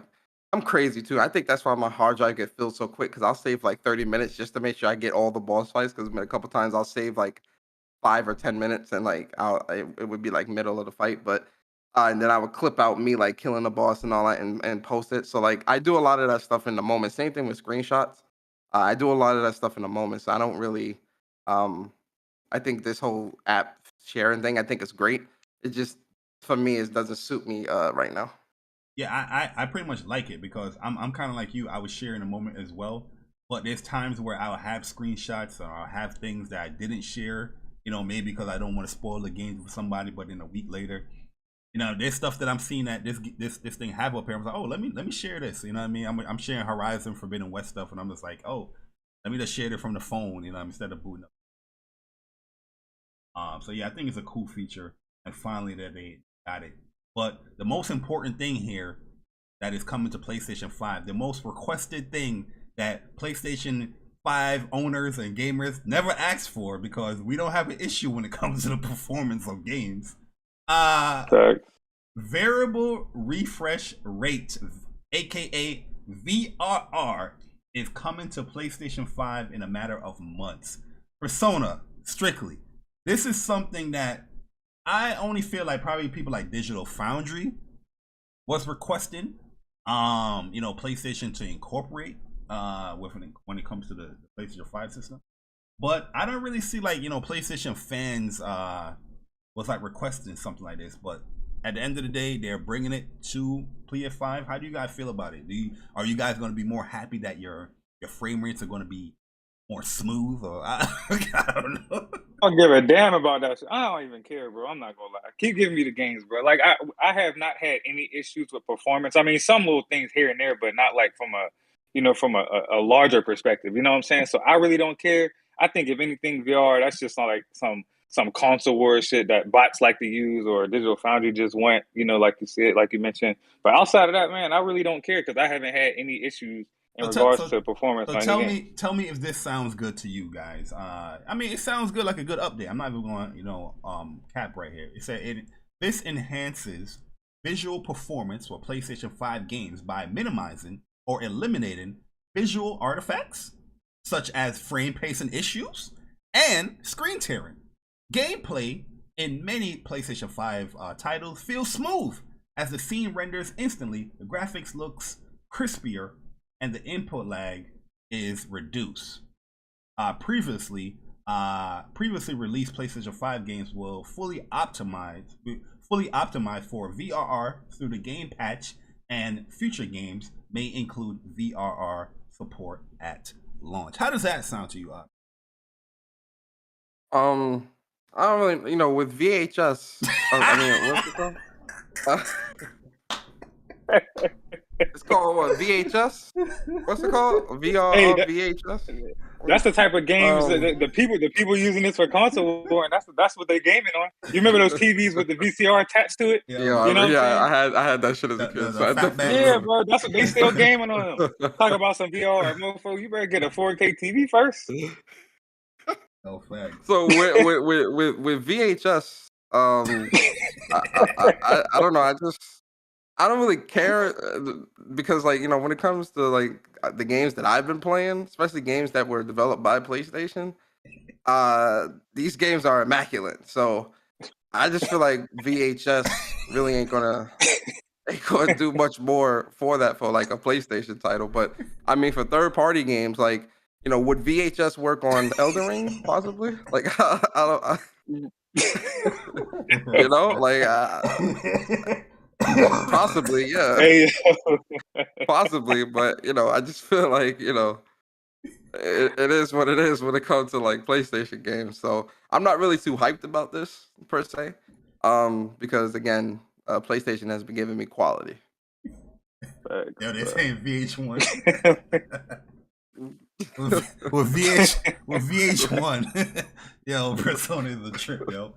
But nah, I mean, the feature does sound good, but from just to compare right now, because I know people are gonna be like, oh, we said Xbox in this podcast, oh, they're bashing Xbox, but I feel like it could benefit with games, but I'm not really hearing that when it comes to the other platform. You know what I mean? Every time I watch like a Digital Foundry video, even with the VRR, I'm about to say VHS, even with the VRR, what I mean? I still see they bringing up issues like, oh, there's still some issues here and there. Like, is it something that is like a feature like this mature enough where it's working like perfectly, or I don't know, does it have some kicks that you got to work out? I'm not too sure. I'm not familiar with it, but from what, it's just some console stuff, bro, that they want to use. Not even console war stuff. From what, because it's coming to PlayStation 5 regardless.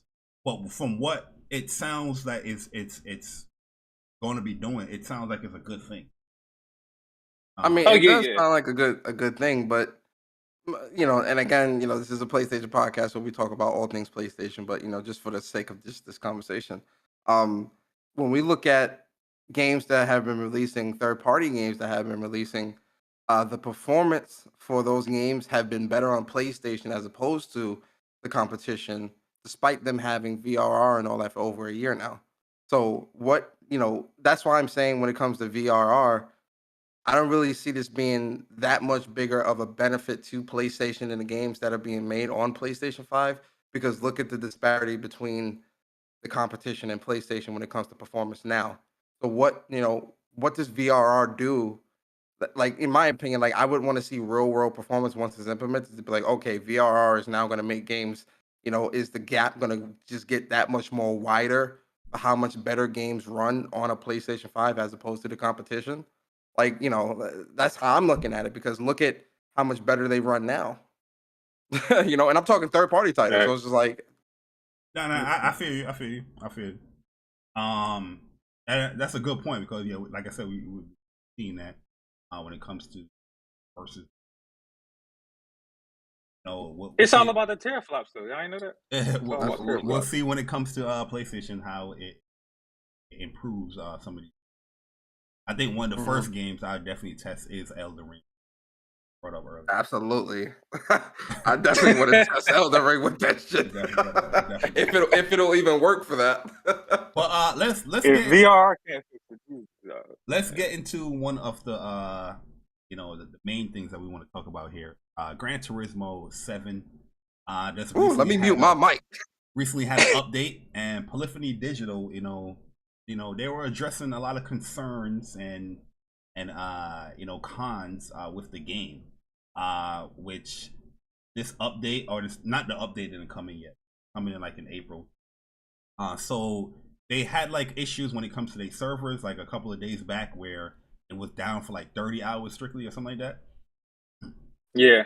So it was down for 30 hours. Yeah, man. It was down for like 30 hours. Yeah, and one thing I saw a lot of people, you know, not complain about, but like, yo, this is kind of messed up, because game, yeah, you should compensate for that, which they kind of did. Oh, not kind of, but they did. They gave everyone 1 million credits. Like, I saw it yesterday as well. I got that 1 million, and I bought me a nice $1 million car with it. So, a million. Yes, sir. Hey. So this is for anyone. So make sure you log into the game before April 25th. The reason why I'm highlighting this strictly in Persona, you know, because when April 25th or 26th hits, you're gonna have somebody on Twitter. This is exactly how the keyboard gonna sound. Clicking and clacking, talking about, yo, where's my $1 million? Where's my $1 million? You know what I mean? My $1 million.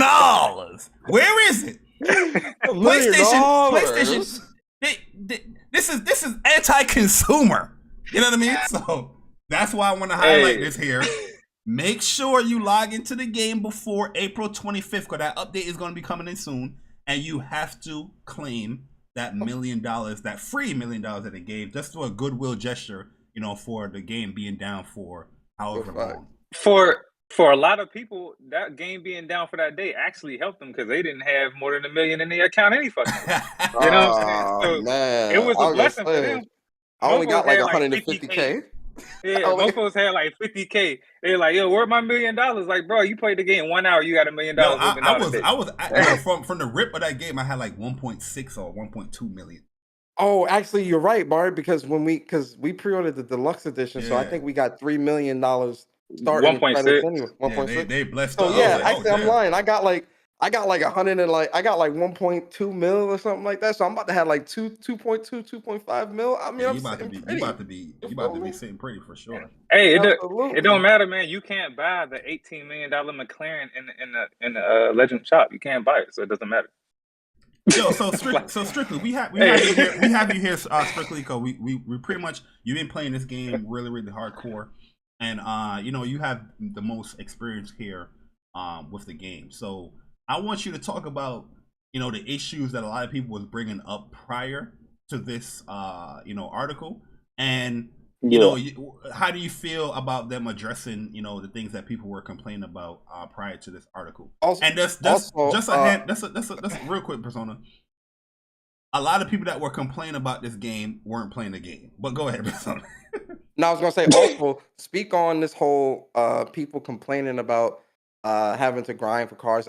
Just the floor is yours. This is your topic. Yeah, this is you, man. We muting up. We muting up. Yeah, we about to mute up. So address those 3 points, because I definitely want to hear your thoughts, because you are a GT racer. You've been playing it for since the beginning. Go ahead, man. You got the floor, bro. Talk to the people. Yeah. I'm about to go crazy. I'm calling out people. I'm calling out what they doing, what they not doing. I don't give a damn.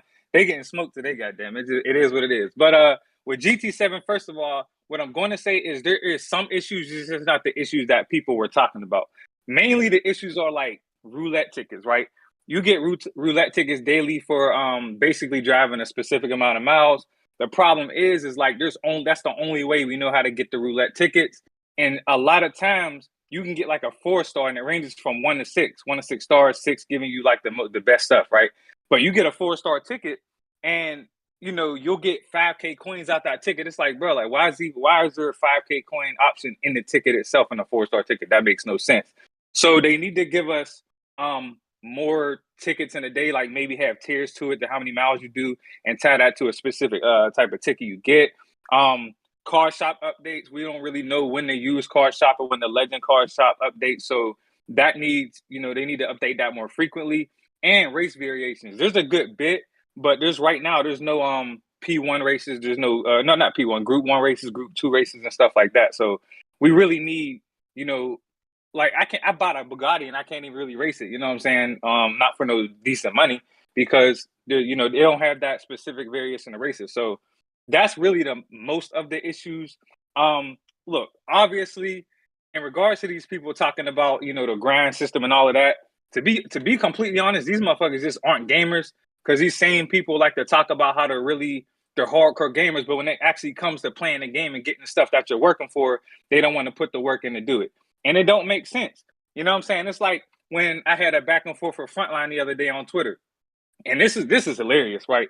Because when we went back and forth with the whole credit system, they were talking about, well, they got rid of the race, you know, because we got the spam 97K for getting a clean race, and the race took about 8 to 9 minutes to complete. Here I am, found another race that gives you 52K in 4 minutes with the clean race bonus, which gives you 100K plus in 8 damn minutes, which is a better form. But here you are complaining about credits that you get in specific races. And the worst part is when someone asked him, actually it was Tony who asked him, he was like, hey, well, how much did you play the game? How much do you have? He only put 20 hours in the game and got like 6.9 million. Of course your ass ain't, because you're not fucking playing. You know what I'm saying? Like, come on, bro. You're supposed to be a car enthusiast. So mofo's not gamers. That's really what it comes down to. You know, Frontline, Payo out here capping. I'm calling everybody. I don't give a damn.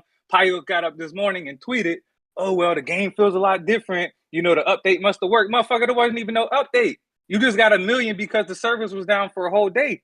So I don't know what these dudes got going on. I don't know what type of clout chasing they doing.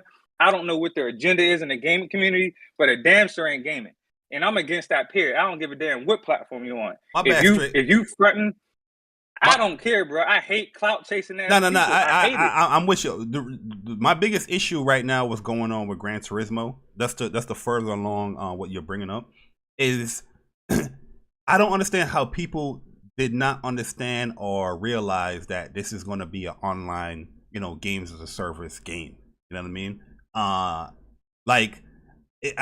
When people see that, oh, it's having microtransactions, like it's a shocker to them. Like, have you been playing Gran Turismo for the last like 10 years or 15? You know what I mean? They implemented microtransactions in GT 6. The game, months before this game came out, before anything came out, matter of fact, from last year, they already announced that this game is going to be online. You have like one mode that you can play offline, and they gave you their reasoning on why they have the game online, so it can verify your cars in your garage, so people can't dupe or trick the system into getting all these cars that they didn't really earn. But I just have an issue where, you know what I mean, where I feel like gamers are not, I think they're acting purposely ignorant, and they want to create every excuse not to play a game. But yeah, my bad. I'm gonna let him go. You're right, guys. You're right. You're good, because it's a foundational issue with people. Let me ask you this, right? Let me tell you this. In IT, there's certifications, and then there's certain certifications that are harder to get.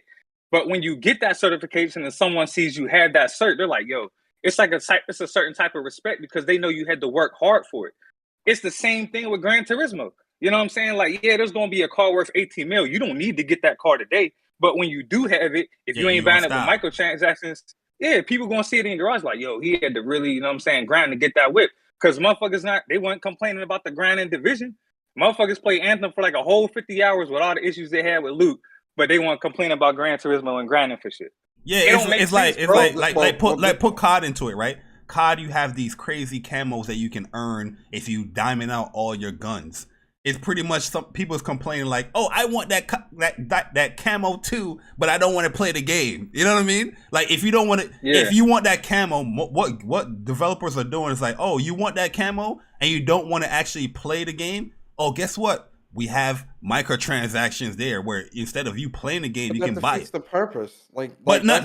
That's what gaming is becoming. Because people don't want to play games. Persona, they're making every excuse. That's fucking not to play. stupid, man. No, I get that. And that's fucking stupid, man. Because why are we all here, right? Why are we all here as gamers? We're all here because we love gaming. We love to play games.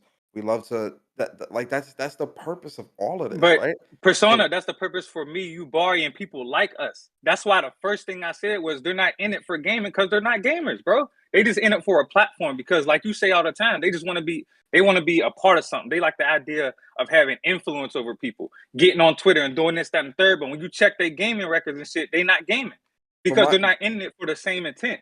But my whole thing is, especially with Gran Turismo, like with GT, there's specific cars that I love, like in terms of like cars that I enjoy. Like I love the Supra. I'm a Supra, and ever since I was a kid, man, I've always wanted a Supra, '98 Supra. The Skyline GT, the GTR Godzilla, right, the new one that they created in the late 2000s. In terms of supercars, Lambo, the Canessio Sog, and shit like that. Like if I'm in GT, I'm buying the cars that I love. I'm not trying to me personally, I'm not trying to collect every single car, right? I'm only picking up cars that I love and I want to tune up and race in and play. These people, and I hate when people use these anecdotal experiences or try people, gamers, like certain gamers or certain people. Yo, Bari, you an asshole. My bad, dog. My bad. A lot of people are trying to use experiences that, one, are not their own, but two, are experiences that aren't really applicable to anyone, right? Because if someone is truly trying to collect every car, that means, in my opinion, that means you really are into sim races and this is all you really trying to play. Like the whole year or whatever, right? But if you're somebody that's like kind of into it, kind of not, and you only want to race in your favorite cars or whatever, this whole grinding to get every car excuse that people keep using, I always ask the question because one of the biggest problems with social media and the biggest problem within our gaming community right now is the fact that people do not speak from experience, or more so speak from their own experiences. They like to use everybody else's experiences or everything else that's happened in the community to bolster their argument. And if you're someone that's actually playing the game, I want to hear what your experiences are. Are you personally trying to get every single car in GT? And if you are, then you're going to have to work to get that. And if you view having to grind in a game or actually play and put time into a game as something that's not worth having, I'm sorry to say this, but maybe gaming is not a hobby that you should be in. Because clearly you don't want to play the games, right? Now, if you're somebody that just wants to get, again, your favorite cars, it might be fucking Prius, it might be a goddamn a Yaris, it might be a goddamn Corvette, I don't know, whatever car, they got every car under the sun in GT7. If you just want to get your favorite cars, price out what that costs and play the game till you get those cars to your heart's content, tune them up, race them, and enjoy the damn game. That's like, the game is not meant to be played just one way. And a lot of people are trying to use that excuse of earning everything, getting every car. You don't need to do that. That is not how the game is meant to be played for you. You can just get the cars that you love. The thing is, and that's because they're not even. No, go ahead. No, go straight. Go ahead. Because and that's the thing. That's how I know people. They're not even. They didn't even beat the books, bro. There's like 39 books. If you beat the books, you can go replay the Gran Turismo Championship. And it takes about an hour, 15 minutes, maybe an hour and a half to finish every race. But if you come in first, every race that consists of 5 races, and you get a big payout at the end of it, you pretty much get $450K. So if you actually beat the books and you know you can go replay that championship, you get $450K every time you play that championship. So the whole idea of the credit system is bad to where you can't unlock cars that you want. You talking about the cafe stuff? Like kind of. So at the end of the cafe books, you have a Gran Turismo Championship. Yeah. And it consists of 5 races, but every race if you come in first place, every race gives you $60K. You know what I'm saying? And if you race clean, you know what I'm saying, basically means don't hit any vehicles, you get 90K. So you can get about 650K if you hit every race clean. But even if not, if you just come in first on every single race and win overall, you get 450.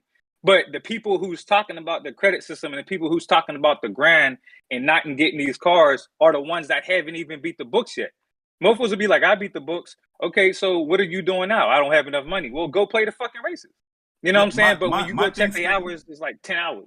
My thing strictly, Persona, and what I'll ask you guys is that, okay, let's say Gran Turismo 7 was the way that, everybody is fixing to want the game to be, where you win a race and you get $1.3 credits or whatnot, and you get everything that you want. What's going to be the reason to play the game now? You know what I mean? You got everything.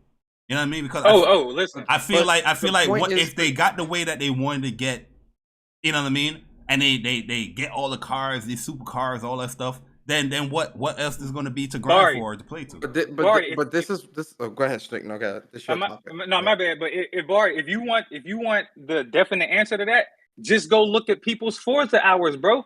Mofos played Forza for a whole week and haven't played it since, and I still got more hours than these dudes, and I haven't played it since Battlefield dropped. You feel me? That's a prime example because Forza gives you everything within like the first 24 hours of you playing the damn game. You literally, bro, they giving you 3 mil, 4 mil every damn, it's not tickets. It's like a little, dice roll thing. And it's like a little, a wheel, you know what I'm saying? And they give you like a bunch of money all the time, but mofos will be having every car in a game within 2 days. You feel me? And then what happens is they don't play it. They up on Twitter capping for it. And then when we go look, what's your gamer tag? When we go look, guess what? They got like 35 hours in Forza.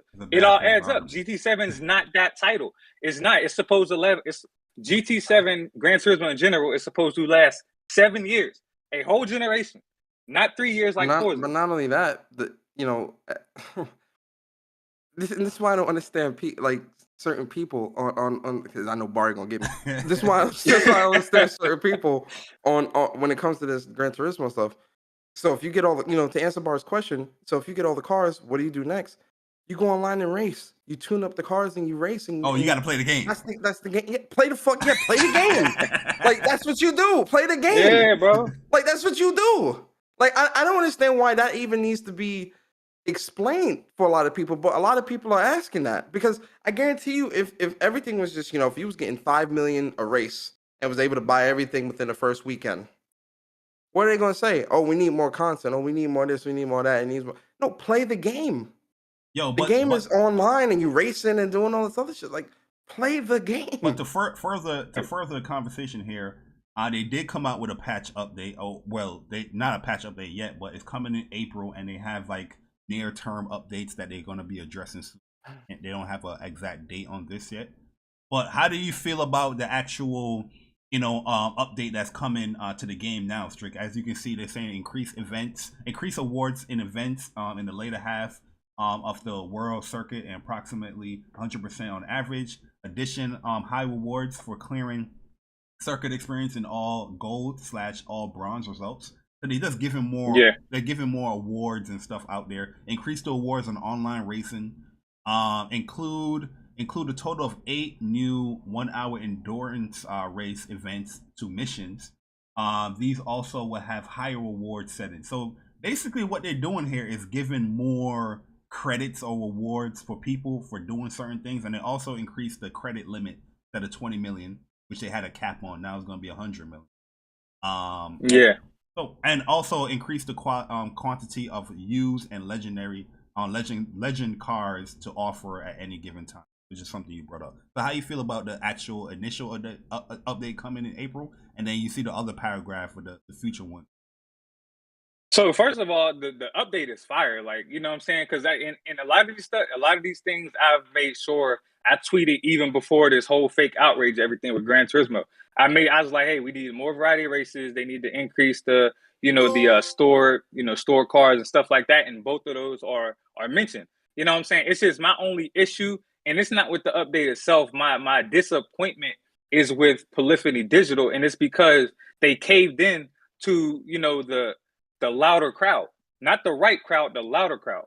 They're just loud, and the most people that were complaining either aren't playing the game, and they don't even have no intentions of playing the game. So that's what I'm disappointed in, and I feel like they should have stuck to their guns on that. And I'm not saying that they couldn't make some adjustments, like online races need adjusting, and some of the little smaller races, like there shouldn't really be races for 5K, but maybe for like 10 to 15K or something like that. But outside of that, you know what I'm saying? I mean, the update is fire, bro. They're giving us more races. Endurance races are going to be good because you're going to be able to race for a longer period of time and getting a bigger reward for it. And it's a live service game, so there's going to be more, cars and tracks and different variation of tracks and races and stuff like that. Right. So, yeah, huge update we're getting in April. And they actually said they were doing more updates in April. They said they had a special, not special, but they were going to be talking about something else on another update in April. So that's something else that's coming. But yeah, man, I mean, very, very good update though. Straight up. Good, man. Persona, how about you, man? How you feeling? Did they address any concerns, or are you good with it, or you know what I mean? You gonna be off and on with the game? Well, listen, these crybaby ass gamers, man. Like, yo, man, I'm telling you, gaming right now is in such a state of just to me, crybabies at the forefront, man. And listen, squeaky wheel get the all. You understand? Squeaky wheel get the all. So the loudest group of people, they paying attention to. It's cool that they want to add more and they make it more accessible or whatever to people who have no intention to play the game. That's cool, So now strictly you'll be able to get more money whenever you do a race. Man, that man gonna be like, rich. And that's for me, Hitman Court. Hitman Court, right? Listen, GT is my off and on game, so this is not really affecting me in a major way. But it is what it is, man. I just don't want it to be like. I just don't want it to be easy, man. I mean, this really all ties into this whole, and I say this a lot, man, but it really ties into this whole participation trophy, don't leave a child behind type mentality for some of these people, bro, these gamers. You know what I'm saying? Like, mofos wasn't playing Midnight Club Dubs Edition and Need for Speed Underground when you had to grind for hours to get some shit you wanted. You know what I'm saying? You know how long you had to play that game to get NOS or Nitro for your car?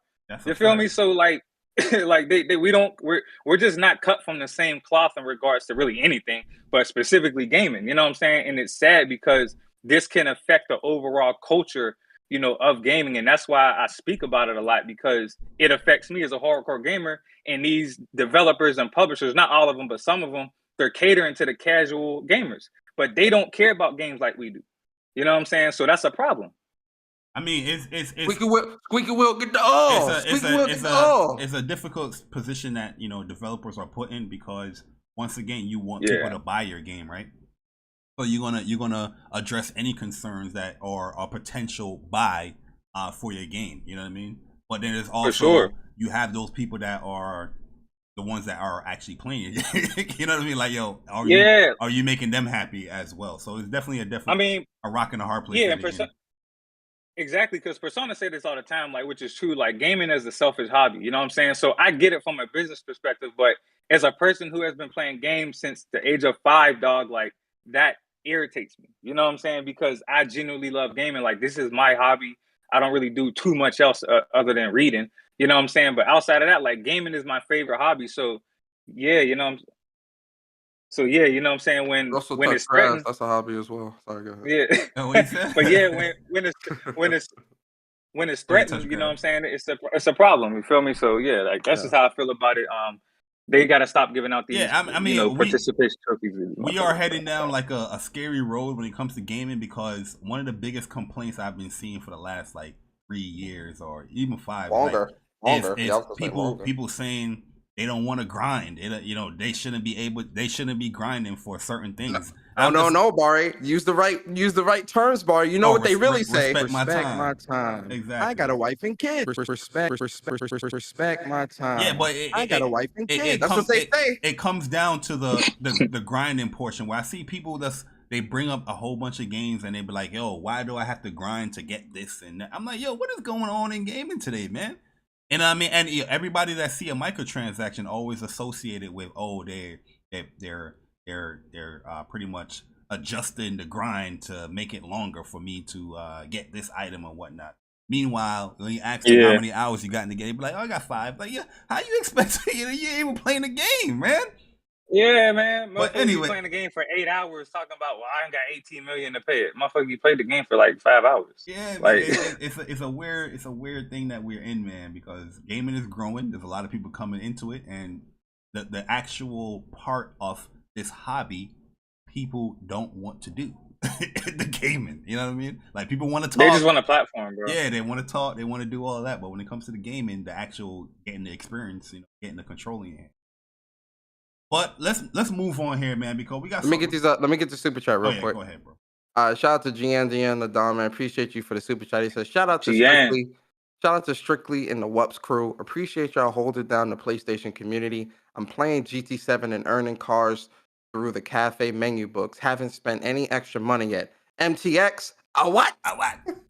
Right. Appreciate what you, up, Gian? That's not good. Shout out to GN, man. Good people. It's GN, man.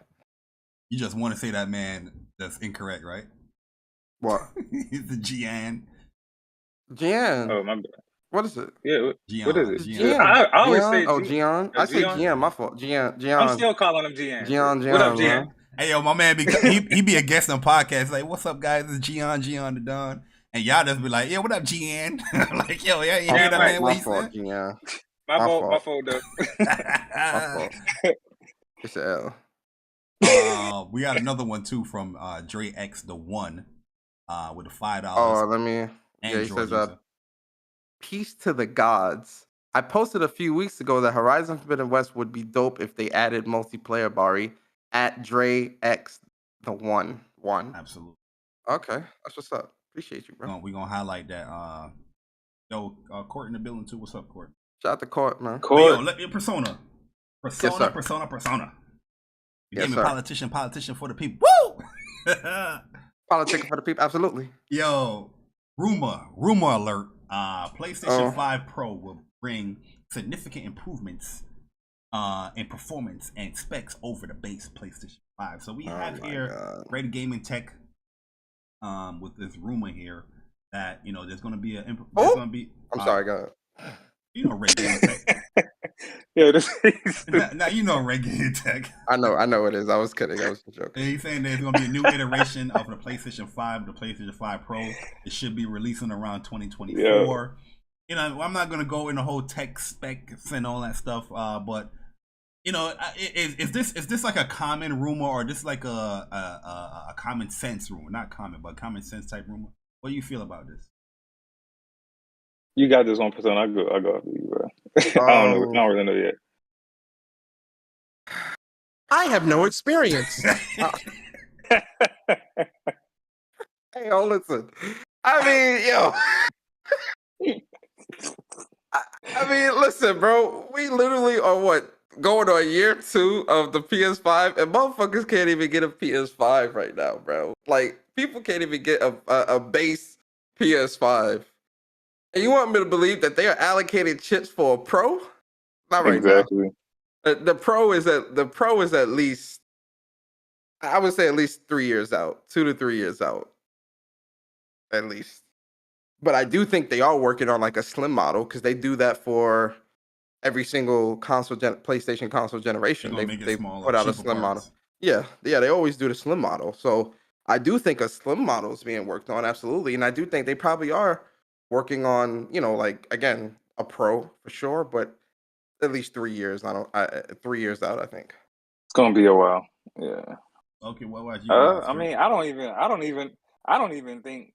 I don't know, bro. I don't really see there being the PS5 Pro. Like, what they're saying, advanced, stuff, but like, it's like I don't really see the point of having a PS5 Pro right now. I mean, people struggling to get a regular PS5, like Persona said, and they're really going to. We're not going to start seeing games really take advantage of the PS5 until hopefully 2023 next year. In Spider-Man 2 and Wolverine drop, but I just don't really see the point of having a PS5 Pro. But they had a lot of success with the PS4 Pro, so I can see that perspective as well. So I'm leaning towards no, but still a possibility.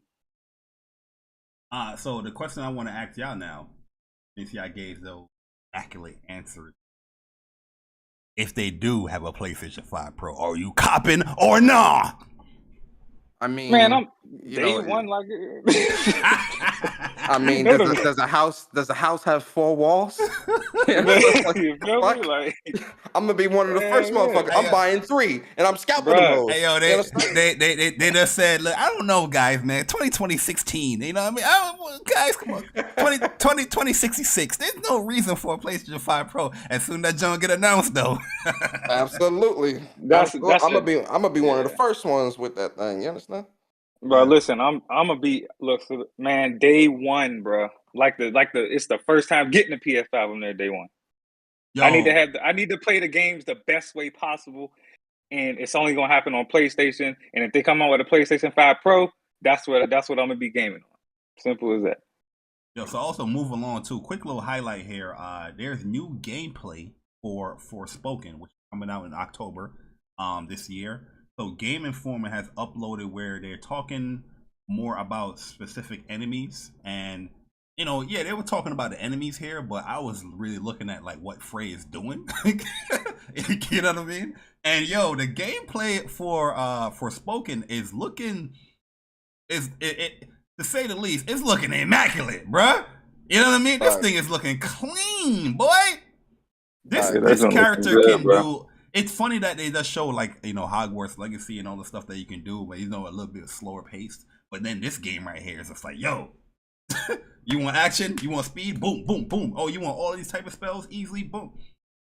What you guys felt about the new gameplay being shown? If you guys watch it, or if you can watch it now, if you haven't. And also there is a quest marker there. Just letting you guys go ahead. Persona. Persona, you got this. I'll go next. Listen, man. Seeing this gameplay, it hurt my heart even more because this game is not coming out till October. Look at that damn electric move she just did, bro. Yo, this game, the enemies look dope, man. There's this like Lady of Justice chick you gonna fight later on that they're gonna show that you fight later on in this video. And like, yo, the enemy types so far, like, you know, fighting this big ass elk looking mode, this big ass elk and shit. You know, spirit elks or whatever you want to call them. These look dope, man. But the Lady of Justice, that really like intrigued me a lot. And like the frame rate looks really solid, man. It looks like they really fixed whatever gameplay they showed through IGN, whatever that was, man. It ain't look right at IGN, but on Game Informer. It ain't look right. But Game Informer, this frame rate looks solid. You get what I'm saying? So this just like hurts my heart even more because I'm just like, bro, like October, man, that's just such. What you think about the difficulty going to be in this game? Because she's taking a while to take out this one elk thing here. I'm pretty sure it's gonna probably be easy, normal, journalist, normal, and hard. So you know, you think gonna be journalistic mode? Journalist, normal, and then hard. You know, and probably like a very hard or some secret difficulty or stuff like that. I think this world is definitely gonna be like really. This gonna be a big world, man. I think this is some Final Fantasy. This is what the Final Fantasy 15 team wanted to create originally. And they made that 15 bullshit. So I think the world will be big. I hope there's no journalists watching this, man, because they having conniptions when you mention the word difficulty. You know what I'm saying? They start having conniptions. But listen, first of all, you already know Forspoken for me has been one of my most anticipated titles, still is. Her abilities look insane because I know after the first gameplay trailer, you know, she had like ice, fire, and stuff like that. So she's definitely going to have a lot of different variety of abilities. So, man, it looks crazy. Listen, man, Forspoken, I'm kind of hurt too. It's a bittersweet feeling because the game's going to be better, it being delayed. But, man, we got to wait till October. But I'm wondering if Hogwarts, I always felt Hogwarts was kind of going to get delayed, so I could kind of see, you know what I'm saying, that it's going to be crazy. I definitely think, yo, listen, Holiday about to be magical, strict with Forspoken and Gotham Knights and Hogwarts. It's going to be crazy. You got 3 open world games that are about to like, yo, this is the year of open world games. They all look quality too, bro. Like, yo, I can't wait, man. Yo, I wonder. This is the real talk. This Forspoken game. This is the Avatar game that I've been wanting for so long since I was young. I remember when I first saw Avatar: The Last Airbender back on Nickelodeon back in the day, I'm like, yo, I would love to play a game like this with those type of abilities. And like they had, remember that game Bari Strict they came out with on PS4, which was kind of I okay, was platinum. but it wasn't. Yeah, but it wasn't like it wasn't like what we truly wanted. I feel like this Forspoken, like call this Legend of Korra, because she definitely the Avatar out here, man. And this is the Avatar game that I've been wanting for a very long time. So my anticipation is extremely high for this game. And for people who have OLEDs, the aesthetic of this game is gonna look insane on the Absolutely. OLED, bro. Yeah, like oh my god, This is the Lady of Justice. The Lady Justice fucking enemy. Yo, she is. Yeah, yo, this is why I asked about like the difficulty, because I personally feel like I don't think it's gonna be easy. In a typical standard, like the normal is gonna be like a hard type of difficulty. From what the vibe of what I'm getting here, because there's a lot of things you have to pay attention to, and there's a lot of things that you have to keep active in this game. You know what I mean? And typically, people, a easy game is not one of those games where you're just being active. Yeah. But in my opinion, what I was looking for in this gameplay here is just all the chaos that's going around in the game, and the animation, how the level of quality of detail is being kept up. Like her facial animations, the body animations, her doing all these different magical spells. That takes a lot of stuff, and thus the scale of the game, the quality is being kept up as she's doing all of this. You know what I mean? And I think that's maybe I'm tripping. Yeah, go ahead. Maybe I'm tripping too, but it's giving me somewhat Souls vibes, like the boss fight Souls type of vibe. These are like mini bosses. These are not even like big bosses. You know what I mean? That's why I brought it up. Mini boss. That's a mini boss. But yeah, look at the scope of the game. Look at the world. Look at the world. Look at the mountains and all. Like, come on, man. Y'all, come on, man. Yeah, bro. Yo, man. They definitely took that frame rate issue shit to heart. Because look at all that was going on when she was fighting that Lady Justice chick, and then fighting these elks and whatnot. And then look at this dragon fight that you see him right here. Like, it's gonna be a lot of like grand scale, big scale battles going on in this world. It's too much open space and too much world for there not to be like big magical like battles going on. Yeah, for sure. Yeah. And then remember what they said. This game is being designed specifically for the PS5. Keep that in mind. Like they're using, I feel like this game is definitely going to be utilizing like the full power, the SSD and all that. Like I can't wait to see how great this game looks. That's what we want. You know what I mean? You want the console to be taken advantage of and fully utilizing it. So like when I see stuff like that and the gameplay looking really good, yeah, I'm going to support that. I'm going to buy that. I know people hate that word support. So let me say, I just hope PC don't hold us back with this game, man. Oh man, I know, right? You know, most of the people probably ain't got GPUs to support it anyway. Most of us like PC gaming is the best, but they gaming on shit from damn 1998. Like no, Forspoken is only on PlayStation 5. On consoles, yeah, only PlayStation 5. Yeah, only PS5. Let me get the super chat real quick. Yo, Muck 45. Appreciate you. He says nobody is bringing up GT is at the highest level. It's an Olympic sport. Yes. It's not like any other racing game. That's a fact. Yeah, and when we bring up those claims, when it comes to Gran Turismo, they want to deny that because they always bring up like, oh, this game is better because reviewers are saying that they better. But when it comes to actual like simulation racing and what people are doing, people are actually learning how to drive through Gran Turismo. Olympic racers or NASCAR racers are actually using Gran Turismo to like simulate and do certain things. Yeah, it's an Olympic event. I saw that with sports.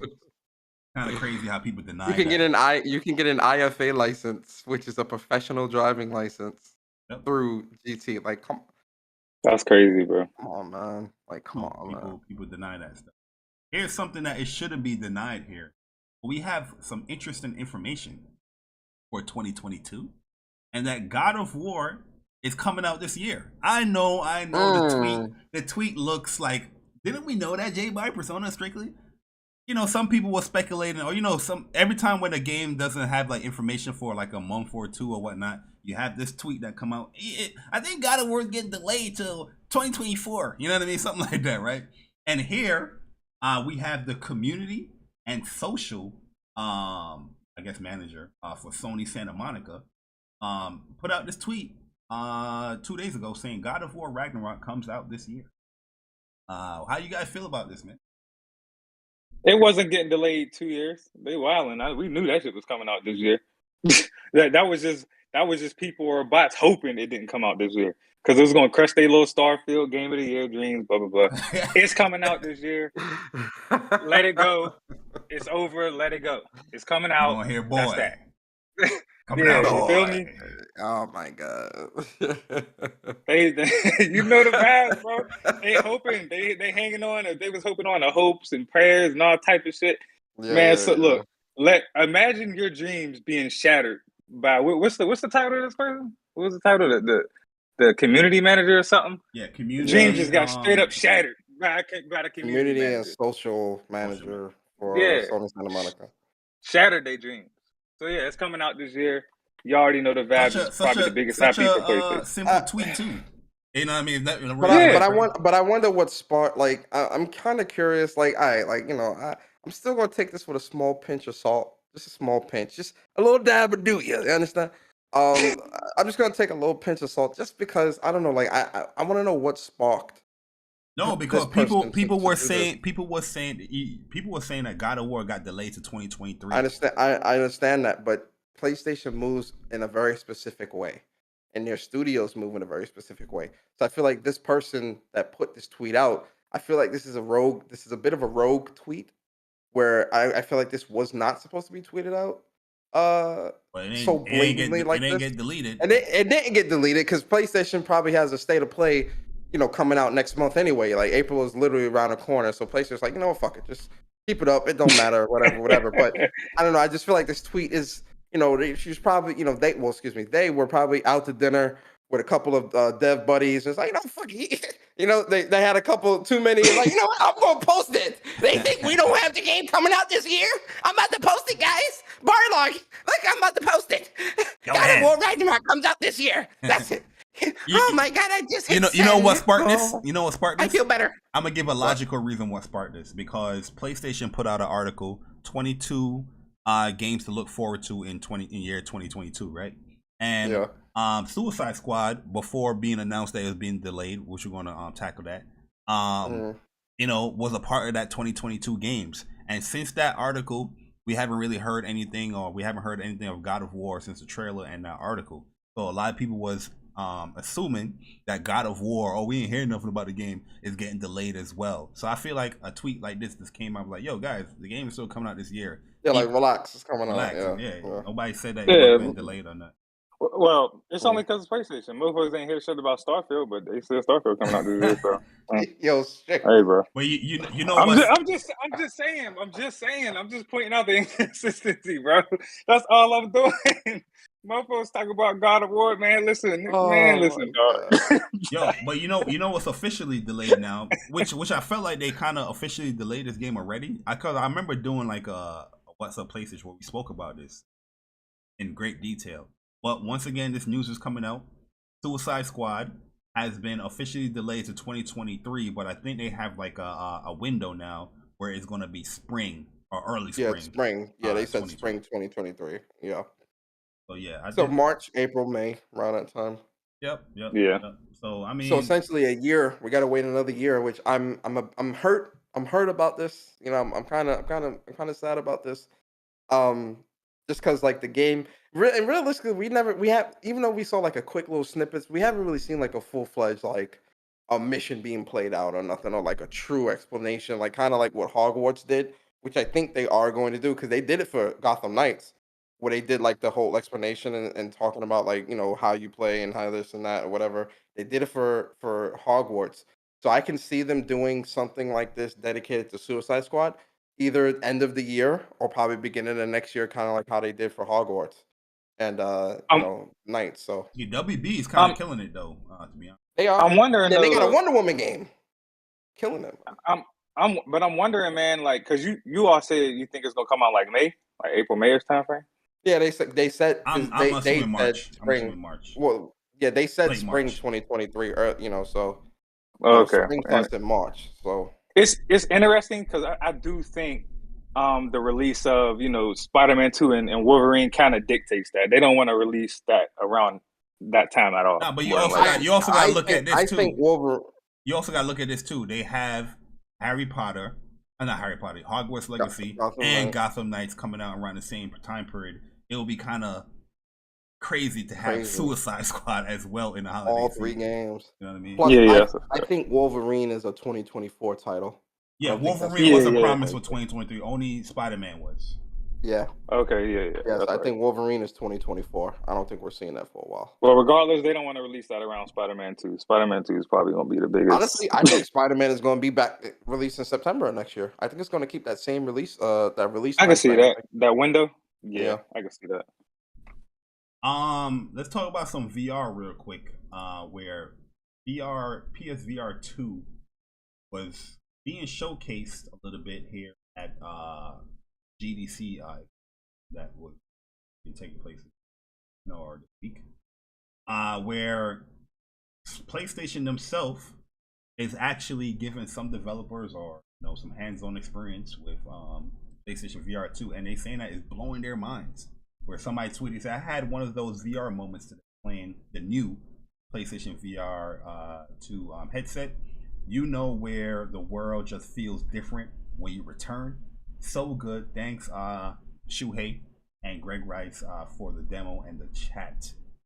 So a lot of people are very impressed, and these are developers are very impressed with what they are experiencing here with VR 2. And also there's a little snippet here that somebody posted that showcase that they are kind of hiding the VR 2, but they have like a thing blocking here where they're saying PS5, PS4, PlayStation, and PlayStation VR, and they block it off right here, but they're showcasing Resident Evil 7 here. This is a VR 2 that is showcasing here. How you guys feel about this, man? I mean, I'm definitely ready for PSVR 2, man. It's gonna be my first time really diving into VR like that. Obviously we got the Horizon Call of the Mountain PSVR 2 game coming out. We pretty much know Gran Turismo is going to get a PSVR 2 update. So I'm personally ready for it. I mean, like I said, I've never really been into VR, but mostly due to the specs. But now that it's kind of catching up with the times, it's going to be 4K resolution and stuff like that. I'm excited for it. You know what I'm saying? I'm ready to see what else they're offering, what other games. You know what I mean? Like I said, we know Gran Turismo probably going to be supported, in the New Horizon. But outside of that, we don't really have any information on what else is coming. So just want to see what else they have in store. Yep. What you, Persona? Ready to get yourself immersed? Yeah, I'm excited, man. PlayStation VR 2 is definitely a something that I really can't wait to get my hands on and play. I'm excited. I'm extremely excited for VR 2, and I'm gonna dump a lot of time into it because that was one of the things about PSVR 1 that like I fell off so hard off of it was because of having to set everything up like that. It really was discouraging to a degree. Where I'm just like, you know what, I'm good. But with PSVR 2 just being one chord, I'm ready. Also, man, I do think that there's more to it than just games. I definitely think they're bringing back, the whole PlayStation Home metaverse type thing. I mean, they trademarked the PS Home again last year. I don't know why that would happen out of nowhere. Not to mention, of course, better specs, easier access for PSVR 2. And not to mention, they do have a partnership with Apple in regards to that. So I definitely think something else is going on in regards to, the whole metaverse ideal type thing. So here's some other quick news. Like apparently PlayStation Plus Neo has just leaked. Plus Neo. Yeah, I was gonna talk about. I was gonna talk about it today, but I wanted to save it because they're saying that it's gonna be announced for next week. And then we can get like a full. Right now, it's all gonna be assumption. Yeah. The pricing just leaked or whatever. 60 every 3 months. So for a year, that's $240.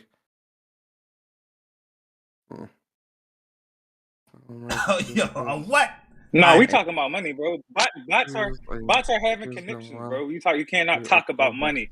We cannot talk about any type of monetary value. We can't. I don't agree with this here. But all right, let's tackle this a little bit, and then we're gonna get into the GTA 5 stuff. So here's the leak that they're talking about when it comes to PlayStation Plus Neo. So real quick, Bari, and we could tackle this whole thing. But looking at this, right? So PlayStation Plus Braun, which is like the bare minimum, if it's online play and free game demos, whatever. So PS Plus, you got online play and all that.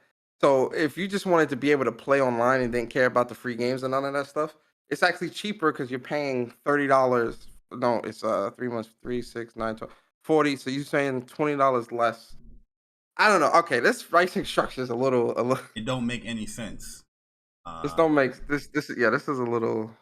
Who the hell, regardless on what is being offered there, who the hell is gonna play $60 every 3 months?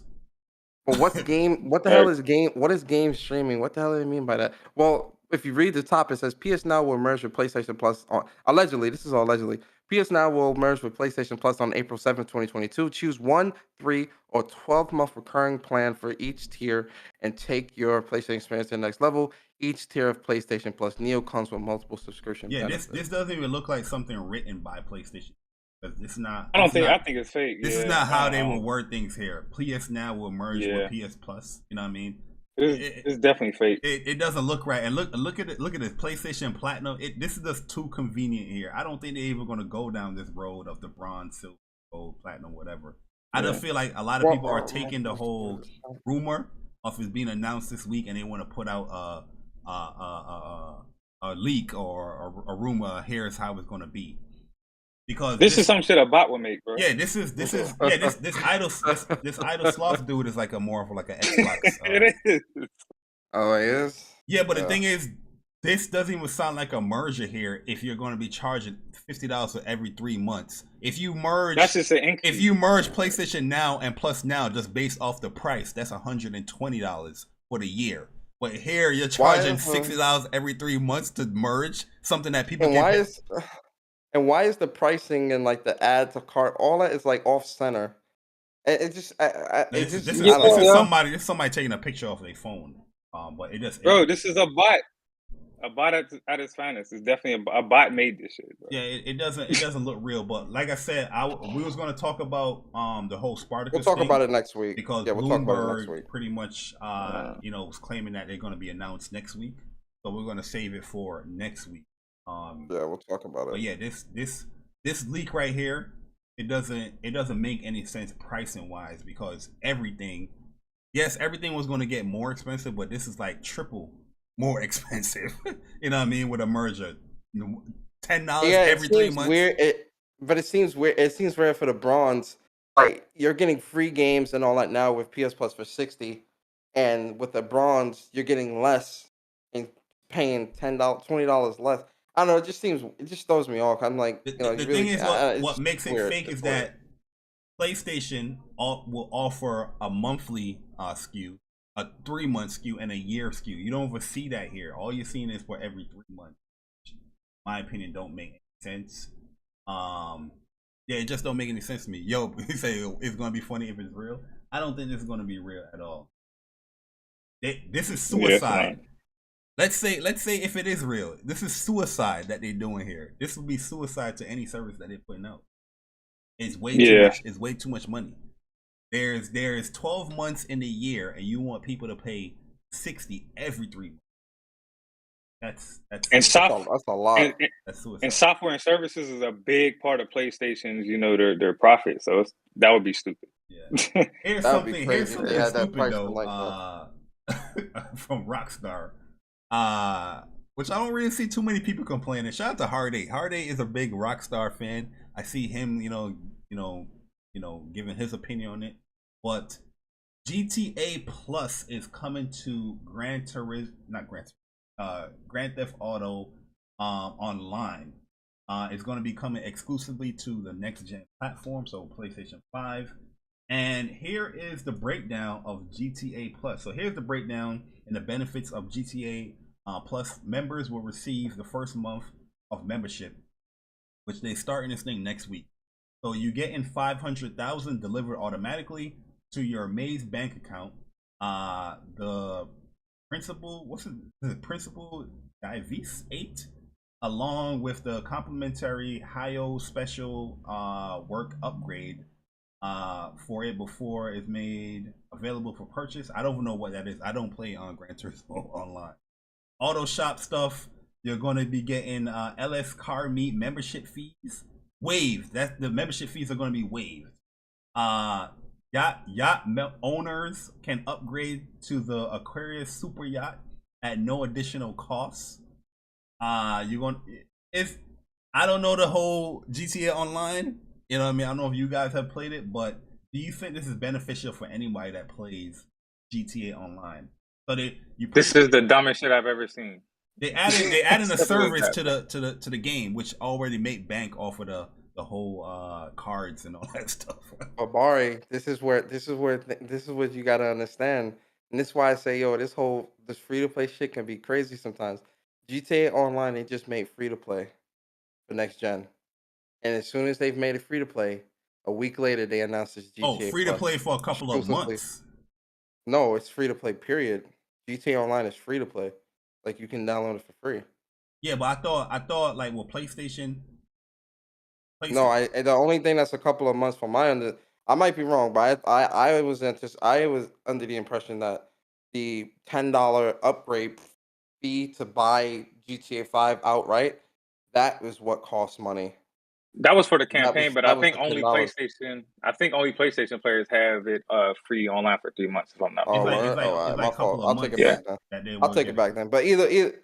All right, my fault. I'm wrong. All right, guys, y'all ain't gotta jump on me in the chat. I'm wrong. I'm sorry. I'm wrong. Yeah, to be honest with you, I don't know if you're wrong. It might be free. I'm not sure, but I remember seeing something. But either way, bruh, GTA Plus. Yo, they are taking this games as a service to the next level. You understand? Y'all enjoy that. Yo, this is $6 a month, by the way. 6 times 12 is what? Like $50-something, $52. Yeah, so about $70 or so a month. 72, yeah, $72 a month. Nope. But for those people that do play GTA Online, is this like beneficial for you? No, it's not, because I play it online every day. I play it like I just started playing a little bit, not as much. I got like probably 500 something hours online. Damn. But yeah, I used to be on that joint heavy, bro, like heavy. But no, this is stupid. So yeah, like what's the difference between this and just buying like a shark card? Yeah, 72, my bad. Like buying a shark card, because from my understanding, from what I've heard from people that played, GTA Online, is that like 500,000 is not even a lot. But PlayStation gives you like what, like $1 million a month for a plus. Yeah, and it's not a lot, because if you own like a warehouse online, it's going to take you like $200K to really flip that warehouse. So 500 is not, and you spend money every time you're shooting at somebody, and that's a lot. So 500K ain't shit. Like you'll blow through that in like a couple days, bro. Don't they do like RP glitches and all that stuff now? And not RP, but money glitches and all that. But they do. But whatever you buy with that money, they take it back from you once it's fixed. Jeez. So if you glitch money and you go buy like a chopper or something with it, you know what I'm saying? Once they fix that money glitch, they're going to take that. It's like not going to be in your inventory anymore. Bro, they really turned GTA Online into a games as a service, boy. It's been that way for a couple of years. Yeah, it's always been that, but like now it's just like they're trying to turn it into like some MMO, like Final Fantasy 14 type shit with the subscription bullshit. I'm good. All right, guys. So let's get into some quick news here. There's some stuff I want to highlight when it comes to like fighting games, where we officially have a date for one of my most anticipated games this year, and that is DNF Duel. So DNF Duel is finally getting a date. We got the announcement in Arc Revo this past weekend. It was like late on Sunday. And we finally getting a date for June 28th, I think it is. We're gonna see here closely. And yeah, we got a new character, Ghostblade, and there's gonna be another character. He looks amazing, man. I can't wait. So yeah, man, very, very happy. Also, is getting his own world tour for those people that want to be competitive in the fighting game community. Yeah, so June 28th this year, DNF Duel is coming out. Persona Strictly. Yeah. Are you excited? I'm hyped for No, this, I'm not man. in a fighting game. You already know. I'm trash. I'm hyped for this, man. Ghostblade looking like my main too, but also if you look at the box art on Amazon, they have it up. You actually see another character that's like a spoiler character that's coming as well. So two. I've had three. Two or three. Yeah, it's a big boss. This game is yeah. This game is great, man. Like playing the demo, I enjoyed my time with it very much. Ghostblade is definitely looking like somebody I'm gonna be playing for sure, and I'm excited. This is definitely getting played as soon as it drops. Ghostblade is looking kind of nice, nasty. Absolutely. Well, yeah. Also, they're gonna have the female gunner mechanic class that's being going to be the next character to be showcased. And then there's another character that's. But yeah, I'm excited for the game. Rollback netcode June 28th. We are in there like swimwear, man. Can't wait. But also a new character is coming to Guilty Gear. A very popular character in the past Guilty games. I know this character is going to bring a lot of hype and vibes, and a little bit of controversy as well, as people try to, you know, what gender this character is. But Testament is coming back to Guilty Gear, and the character is looking amazing. They took away a lot of stuff that Testament typically can do when it comes to like traps and certain moves. But regardless, the character looked like it's gonna be a mid-range trap pressure monster.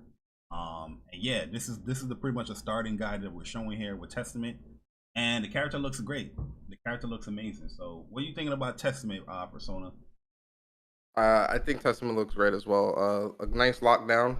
I definitely think Zato has found his match. Right. I'm excited to see the pros play Testament, because I know they're gonna be doing some pretty amazing stuff. So. Oh yeah, they're gonna be mixing. Teleport is there. Absolutely. She has a curse ability that's there, but he, however you want to, say the character, because Testament has always been like a flamboyant kind of high character. All right, but yeah, I can't wait to play the character. It comes out next week, on the 28th, so Tuesday, for those people that have like the season pass Guilty Gear.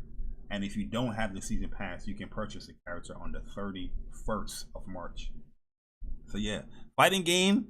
If you enjoy fighting games, you are going to be very, very busy in a matter of months. And also the last little quick fighting game news here is that they are bringing the boss of all bosses back to KOF, King of Fighters. So they're bringing back Rugal, man. This character has always been a menace, and they're bringing him as back into like a boss, and he's going to be an actual DLC character as well in KOF. So yeah, Rugal is back. You know what I mean? So special update, Rugal is back. They got his classic, I think this is KOF 97 look, or it could be 95, not too sure. But yeah, Omega Rugal is also going to be a boss character too that you're going to be fighting. So it's going to be one of those boss challenges that people like to do in fighting games. They post it up. I beat the boss. I beat the boss. And I think you get some awards too when you beat them. Yeah, Rugal is back. How you feeling about this, guys? Rugal, you guys are interested or know the character? Yeah, Rugal looks good. He looks you really definitely tough. know like Rugal, because you like Capcom versus SNK. All the SNK. Yeah. I was gonna say he looks good. I definitely like him. He looks definitely. He look like he's gonna be like really strong. I feel like a nerf is gonna happen for him as soon as he comes out, and I'm not gonna cap, man. Like, yo, look at that grab, bro. Yo, he looks good. I don't have KOF 15 though. He's coming out very soon when Geese and everybody's coming out. So it's gonna be boss vibes. Characters, man. Yeah. Yo, Evo teams is gonna be looking great. I don't know if Rugal's gonna get banned, because typically that character that get I know no Rugal is gonna get banned, but we'll see how he is when he comes out. But I know a lot of people gonna have Geese and Rock in their team. Absolutely. Yeah, Boss Rugal's here. Definitely gonna be a little challenging. I'm gonna try my best to to get whooped up by the character, but we'll see. Matter of months. He's coming out in April. Very much soon. Happening with games. April 14th, free update. Anybody it's packed. AOF. And I just want to highlight one little game here, which I think looks really. Oh, matter of fact, before I highlight this game, Street Fighter has a new update coming out soon, and they also want to have a new Pro Tour like DLC content. So they're bringing a new stage to the game with the balance changes and all that stuff. This stage looks pretty amazing, in my opinion, because it's just bringing the whole Capcom legacy. I'm a Capcom fanboy, so I like stuff like this, where you just have the whole legacy on board. And you got Captain Commando, you sold me. You know what I mean? You got my man Jin over here looking mad beefy, you sold me. I'm in there. So yeah, balance. And yeah, go ahead.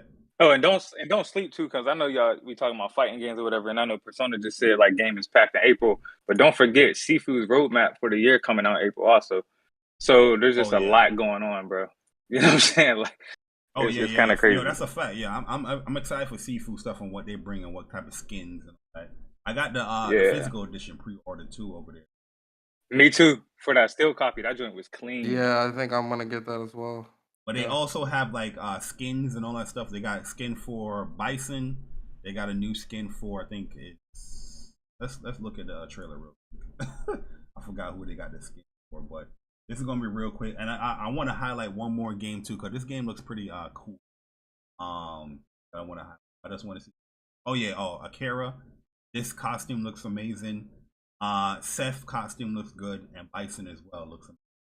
Yeah, that's coming with the Pro Tour, and Luke as well. That's coming with the Pro Tour DLC stuff. So you got the skins that you can buy separately, and the stage that you can buy separately, or you can just pay, I think, the whole $20 or $25 for everything. So yeah, the stage itself is $10, and the costumes, so $20 for everything. I think maybe the individual costumes are like $5. But let's move on, because there's one little thing I want to highlight before we get into this topic. It's a very interesting topic. This game Tunche. This game look kind of lit, man. I like the art style. I like how it's doing. They saying this is going to be like a action, hack and slash RPG elements type game. And the art style of the game that's caught me. I just wanted to highlight it real quick for people to look at this blog article. The game is called Tunche. It looks pretty cool in my opinion, and it's coming out very, very soon. Yeah, just the art style here, characters that but that's all I really want to do. So, and it has like a Devil May Cry like stylish media type stuff. I like that. But all right, I need to check that out though. What kind of clean? Yeah, it looks cool, man. I like the look of it. But if you made it to this portion of the show, which we're about to get into the topic here, take a little trophy on us, on the WUPS boys, man. We out here giving out trophies like Naughty Dog. So yeah, take 3 trophies on us, man. Those are silver, by the way. Those are silver. And let's get into this topic real quick, man. Just a simple question that I want to ask. Because recently, the PlayStation Nation has been in a kerfuffle, has been in a little scuffle here when it comes to,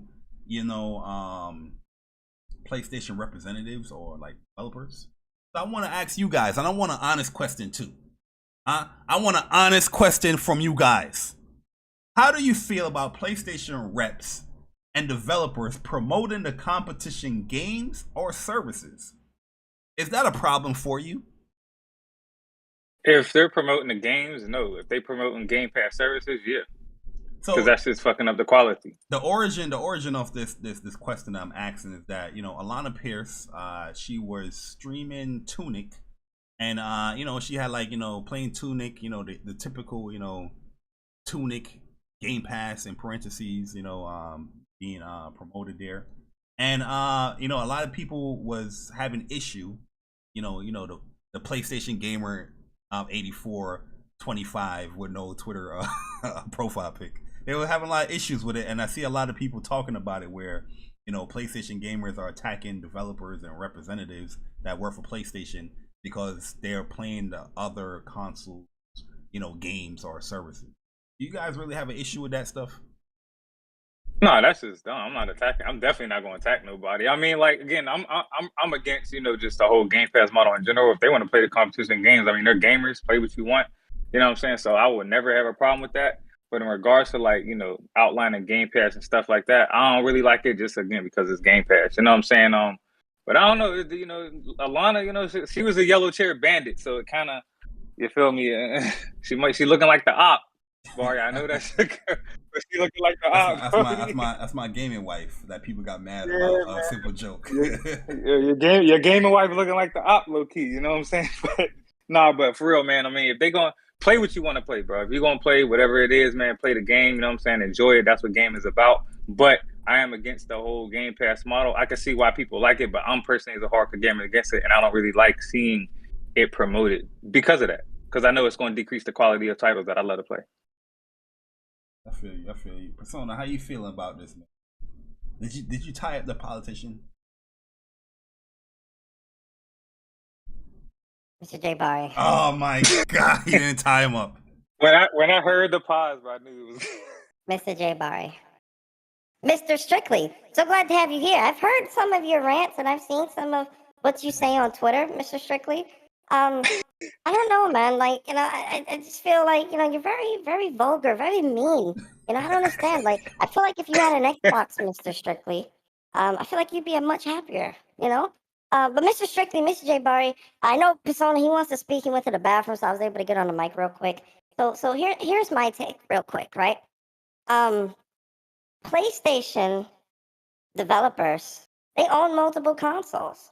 PlayStation isn't the best place to play, and the developers and writers and people at these places are letting you know that, right? The fact that Alana is streaming Tunic through Game Pass and promoting that on her YouTube channel, that should let you know how much PlayStation is lacking when it comes to game and content, right? Tunic is a Game of the Year contender, right? And I actually think that Tunic does its gaming better than what Horizon does. Oh right? my God, so yo! I think Mr. Jay Bari, hear me Persona! out. Mr. Strictly, Mr. Jay Bari, hear me out.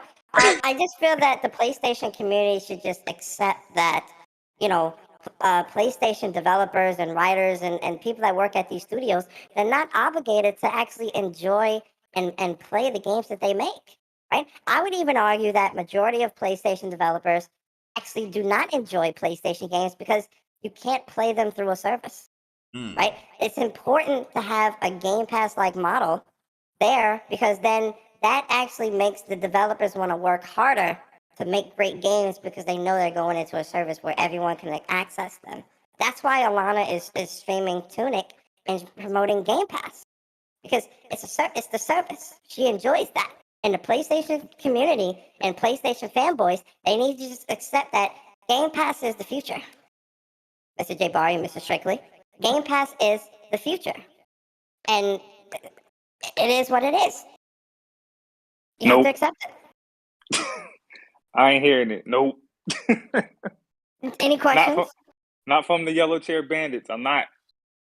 Listen, Mr. Strictly. Again, I've seen what you've said on Twitter quite a few times, right? I mean, listen, an Xbox and Game Pass will make your experiences much better.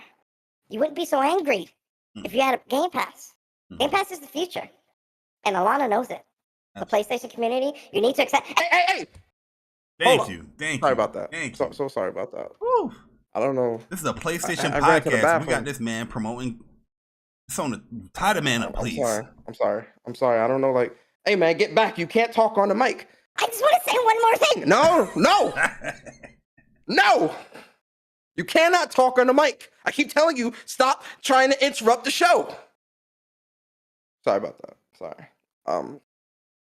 I went to the bathroom. You gotta start paying rent, man. I'm sorry, man. You got this. Yeah, man.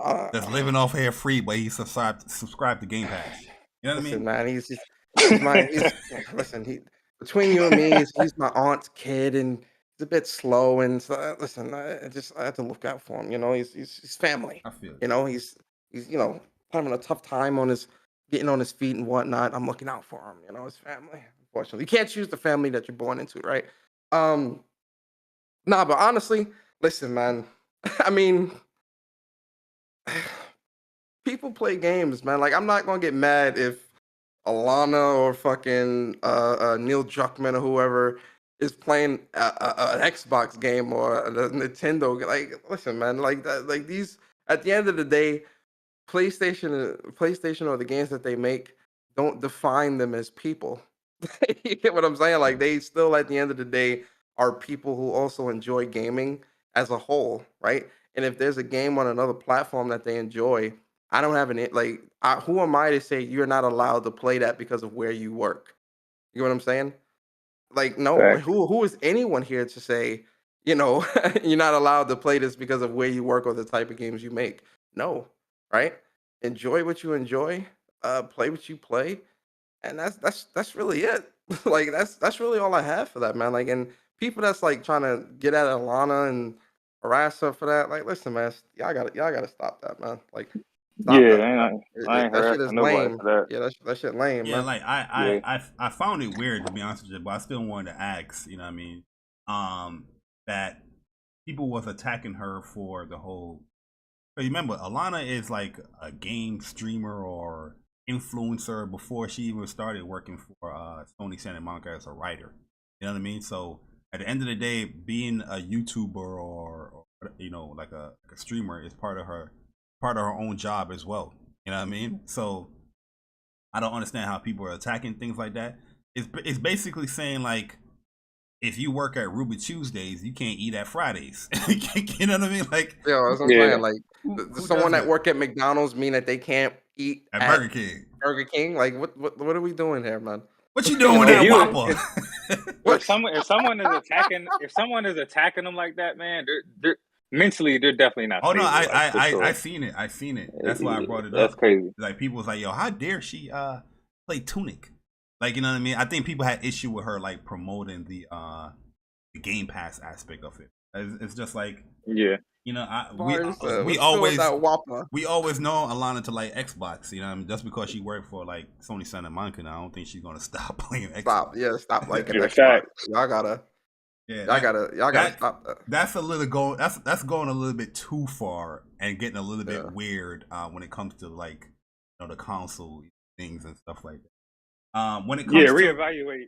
When it comes to representatives, like, if I'll find it weird if, like, I see like a Shuhei Yoshida is promoting Game Pass. I'll feel like that's weird. You know what I mean? Because your job is like you're higher up in like PlayStation. You know what I mean? But when it comes to like developers playing a game, or they playing a game through whatever, do what you got to do.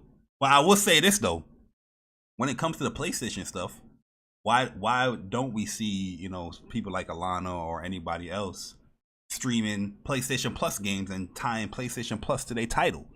You know what I mean? You know, when a specific game like, oh, Shadow Warrior 3 came out for PS Now, you know, if they are streaming that game, they're not titling Shadow Warrior stream parentheses PlayStation Now. You know what I mean? They're not doing that. Yeah. So I can see the aspect of the whole pushing of Game Pass and other services and stuff like that, but, you know, do that with other services too. If you're all about the balance and fairness in gaming, or It's all about that. It's all about that Xbox marketing influencer, because, you know, they actually have like a marketing influencer program. You know what I'm saying? So, Well, I was gonna say, I don't know that. I mean, for Alana, I feel like that might be a no compete clause. yeah, like a conflict of interest type thing. Yeah, that's a conflict. So she probably couldn't Yeah, take true. any type of marketing deals from Microsoft because she works at PlayStation. But that doesn't mean she still can't make content. True that. And all that stuff. Yeah. But who knows? She might I be mean, I'm straddling that speculating. line. I don't know. Who knows? I don't know. Yeah, this is just like speculation. Yeah, she might be straddling that line. We never know. You know what I'm saying? But that's a good question though. Regardless. Yeah. yeah, so that's pretty much it. You know, just wanted to address here. PlayStation fans, let's relax, man. Yo, we got a lot of great games out here. You know what I mean? Like, Fact. these developers are creating a lot of great games. Yo, play the game, man, and stop worrying about what they playing. You know what I mean? Worry about what they're creating, but what they're playing. Like, come on. And it's also good to play the other, you know, the competition stuff, so you know what they're actually doing and take things from there. I don't know what you. Matter of fact, let me say. I'm not gonna say that here in this podcast, but you know what I mean. It's a good thing. You know, it's not a bad thing. But yeah, let's tone it down a little bit, guys. That's a weird. there's way too much to be excited for in gaming. You know what I'm saying? I mean, yeah, there's the BS and the stuff that, you know, we argue and stuff like that, but there's so many games coming out. Like, we're at the point where technology is really meeting, you know, what developers are able to do with these experiences and these the publishers and the system. So there's way too much to be excited for, man. I mean, we got so much coming out. So just enjoy that shit for real. For real. Mr. Flash said that she did do a video about it, and she said that Sony prefers that she don't promote PlayStation too much. There you have it. I can see that. So it don't come off as you're like pushing an agenda on someone. I can see that. Yep. But what Jim Ryan say? Let the games do the talking, man. Facts. You don't really see a lot of like PlayStation influencers out here pushing a lot of that shit, man. Like, you just like, you'll see like, you know, PlayStation Access or PlayStation Underground or like, you know, a media publication that'll do like exposés and interviews and stuff like that. But you don't really see a lot of independent influencers, like kind of like what you see with the competition. You don't really see a lot of that with PlayStation, where they're really pushing for that type of stuff. So you know, I get it. I mean, Jim Ryan, he said it a long time ago. Let the games do the talking. And plus, they about to revamp their servers anyway. So after that, they're probably pushing. Yeah. But my whole angle wasn't just that statement. What I said wasn't just towards Alana. That was just towards general. But just in general, she got brought up because, you know, the PlayStation guys are attacking her. But yeah, let's end the show right here, man. If you guys made it this far, you already know the vibes. And here's your platinum trophy. Yes, sir. Hold on. It's a cross-buy platform. It's a cross-buy podcast. You know what I mean? You load that save up and you got that platinum. Yo, hold up. So this dude Mike says, why does Alana have to promote PSN if she doesn't like the service? It's not like she's getting paid to promote these services. She's just speaking as a gamer. Y'all need to chill. No, that's not what I said, though. Did you just come into this podcast? Yeah, did you not just hear the last 10 minutes? That is not even exactly what I said. And PSN is just the general service of PlayStation. I'm talking about. I'm talking about PS Now or Plus. Like, you would typically see when people play games through a service on like Xbox or whatnot, they will title the game and it will have Game Pass with the actual title. You don't really see that from a lot of the same people. Not just Alana. A lot of the same people do that when it comes to like a PlayStation Now game or a PlayStation Plus game. That's all I'm saying. Like, if it's all about fairness and equality and you don't care about whatever platform, you should be able to promote, you know, the service that you're playing from it. His whole comment told me he didn't even listen and he didn't care what you said. Yeah, you know what I'm saying? So he definitely was. He definitely didn't listen. Yeah. And I personally don't even give a damn, to be honest with you. I was just I know you know. I'm just saying, I just had to say it. Just caught me. I'm looking at the chat and I see that and I'm like, what? Did you miss the 10-minute conversation? Yeah, I don't care if she promote Xbox or Game Pass. I don't care about that. You know what I mean? That's the first thing you said. Literally, the first thing you said. Well, all right, man. No doubt, Mike. Get a profile pic on your YouTube, and then we'll talk. But yo, let's get into the outros, man. Yo, Strictly, man, we appreciate you coming through last minute as well. Let the people know where they can, you know, find you and what you got planned for this week coming up, man. Yeah, man, y'all already know, man. Y'all can find me on Twitter, man, STLC2Y03. But I gotta give a shout out to Persona and Bari for having the best PlayStation podcast on YouTube, and just not even about gaming, just in general. I love dope people, and these two are dope, man. So I just want to show my appreciation for y'all too. I'm sure the chat does as well. And you already know, man, I'm on this Gran Turismo heavy, also playing Tiny Tina Wonderlands and Returnal. So yeah, I'm on all of that. You feel me? Gaming all day. So appreciate y'all fellas for sure. Thanks. Yeah, man, we appreciate you coming through, man. Riling everybody up. Where somebody was like, can you stop the console war? Somebody said that. No, the answer is no. Hey, man, we're not gonna tell the guests what they should talk about or whatnot in here. We just leave that between me and Persona. You know what I mean? Yeah. But yo, speaking of Persona, my man, my brother, my bro, the king of queens, Persona. Yo. What you got going on this week, man? Hey, my dollar and stop playing with me, man. He won't give me my dollar, man. I requested $1. He won't give me my dollar. Listen, man. For $1, you gotta touch grass for a whole week, man. Come on, now. You know how to do it. First and foremost, man, shout out to my bro Strick, man. Strick is one of the goodest dudes out here, man, in this community, man. He does a lot of great things for the community, like going above and beyond, right? What a lot of like what most people wouldn't do in this community, buying games for the community, doing giveaways, supporting a lot of people. He's just generally a good dude, man. And I'm not just saying that because he's here.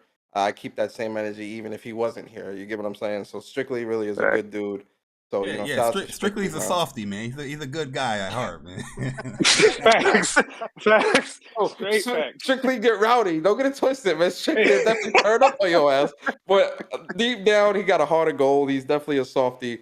And to the right people though, man. If he don't fuck with you, man, you're not gonna get none of that, man. But he really is a great guy. And a true gamer at heart, man. And definitely appreciate you, Strick, for coming through. Had a lot of fun chopping it up with you. Shout out to the panel, man. I appreciate y'all so much for coming through. As always, man, we had a really good turnout today, man. I hope we could have made y'all Saturday mornings into the early afternoons really entertaining, and I hope y'all have a really great weekend. Gaming, going out, doing what y'all do, whatever y'all doing this weekend. I hope you just have fun and be safe. And as for me, man, y'all know when Persona Speaks this Monday, right? Also, I got so everyone told me to get this DaVinci Resolve editing software. It's free. And I know BG and shout out to Whitney and a couple other people. They kept saying, "Yo, DaVinci Resolve is free, is dope. That's what you should use." So I'm like, all right, because I'm trying. I think I told y'all before that I want to start leading by example, right? We always talking about how a lot of not all journalists. I always want to preface that, but a lot of journalists within the media do not uphold the integrity or respect gaming and try to maintain an objective view when it comes to the things that they do that pertain to gaming. So instead of always sitting there and complaining or constantly talking about it, it's time to be about it, right? What does Batman say? It's not about your words, but your actions that define you, right? So I'm leading by example, man. So I'm going to start making more higher quality videos on the channel, starting with my Elden Ring review. But I'm trying to learn this DaVinci service, this DaVinci software. So take me a little bit. And so that's going to be the first review that I put out that is going to be a little bit more higher quality and better made and whatnot.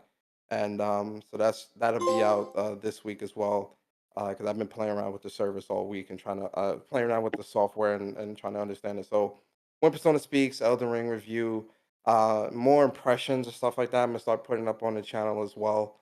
And trying to just put more more news instead of like just doing a stream.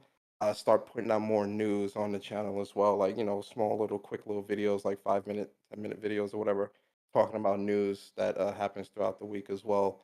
So you're gonna start seeing a lot more of that on the channel.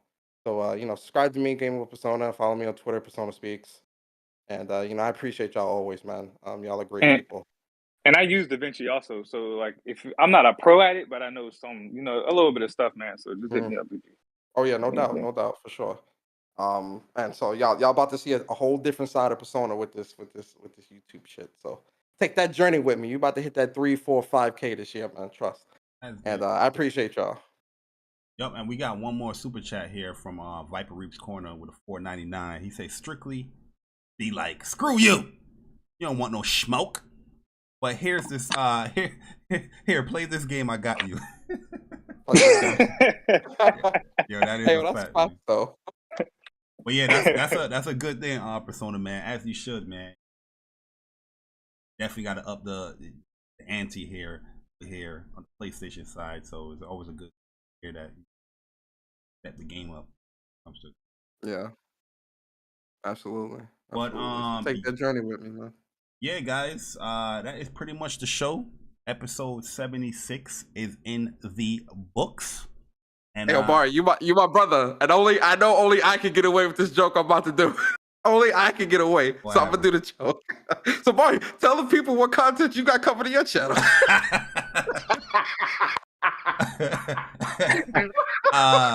Yeah, there's no content coming to my channel for a couple of months. I'm just gonna take a little break from YouTube. To revamp a little bit and do things. You know what I mean? Because YouTube out here tripping. I'm just not feeling YouTube right now. Especially the reason of why they did what. It is what it is. But I will be here on WUPS. I will be, you know, tweeting and, you know, posting gameplay like on Twitter and all that. That's just what. But yo, man, hey, you so official, bro. The bots getting at YouTube to get you up out of here, man. Shit crazy. The jump wild. They man. hitting up the YouTube. They hitting up the YouTube. Man. Dang, man. Corporate office, like, hey, dog, he gotta go. Nah, it was just shocking, like the reasoning. You know what I mean? I saw the email. I thought it was fake at first. I was like, what? You know what I mean? So I was like, let me read into it, and I was like, well, now when I seen the email that my membership was canceled, I said I didn't cancel it. I thought it was something with my payment, with my PayPal or some shit. Cause I'm like, yo, payment is canceled. I'm like, what? What are you talking about? all that money down the drain because the YouTube can't get their stuff right. Yo, facts. And yo, shout out to Strictly, man, with the $20 to touch grass as Faye is doing here in the trailer that we showcased. But, yeah, I'm about to go touch grass. When I wake up in the morning and I see those videos from Strick where he's stepping outside his house with the mug, hey man, I ain't gonna lie, I be rolling because it's just always funny. Hey, look, trust me, I got an idea. The next time someone tell me to do that, I'm gonna purchase me a Gran Turismo helmet and I'm gonna put it on and then I'm gonna touch grass. They better leave me alone, dog. Oh my god. Yo, he gonna be out here, yo. But yeah, guys, man, we appreciate all the support being shown to What's Up PlayStation Podcast, and hopefully you guys enjoyed the show. If you did enjoy the show, hit the like button. If you really enjoyed the show, why not subscribe? Hit the subscribe button, and you know, catch us here every Saturday at 11 a.m. Eastern Time. Jay Bari, Persona, and we gone. See you guys next week. Deuces.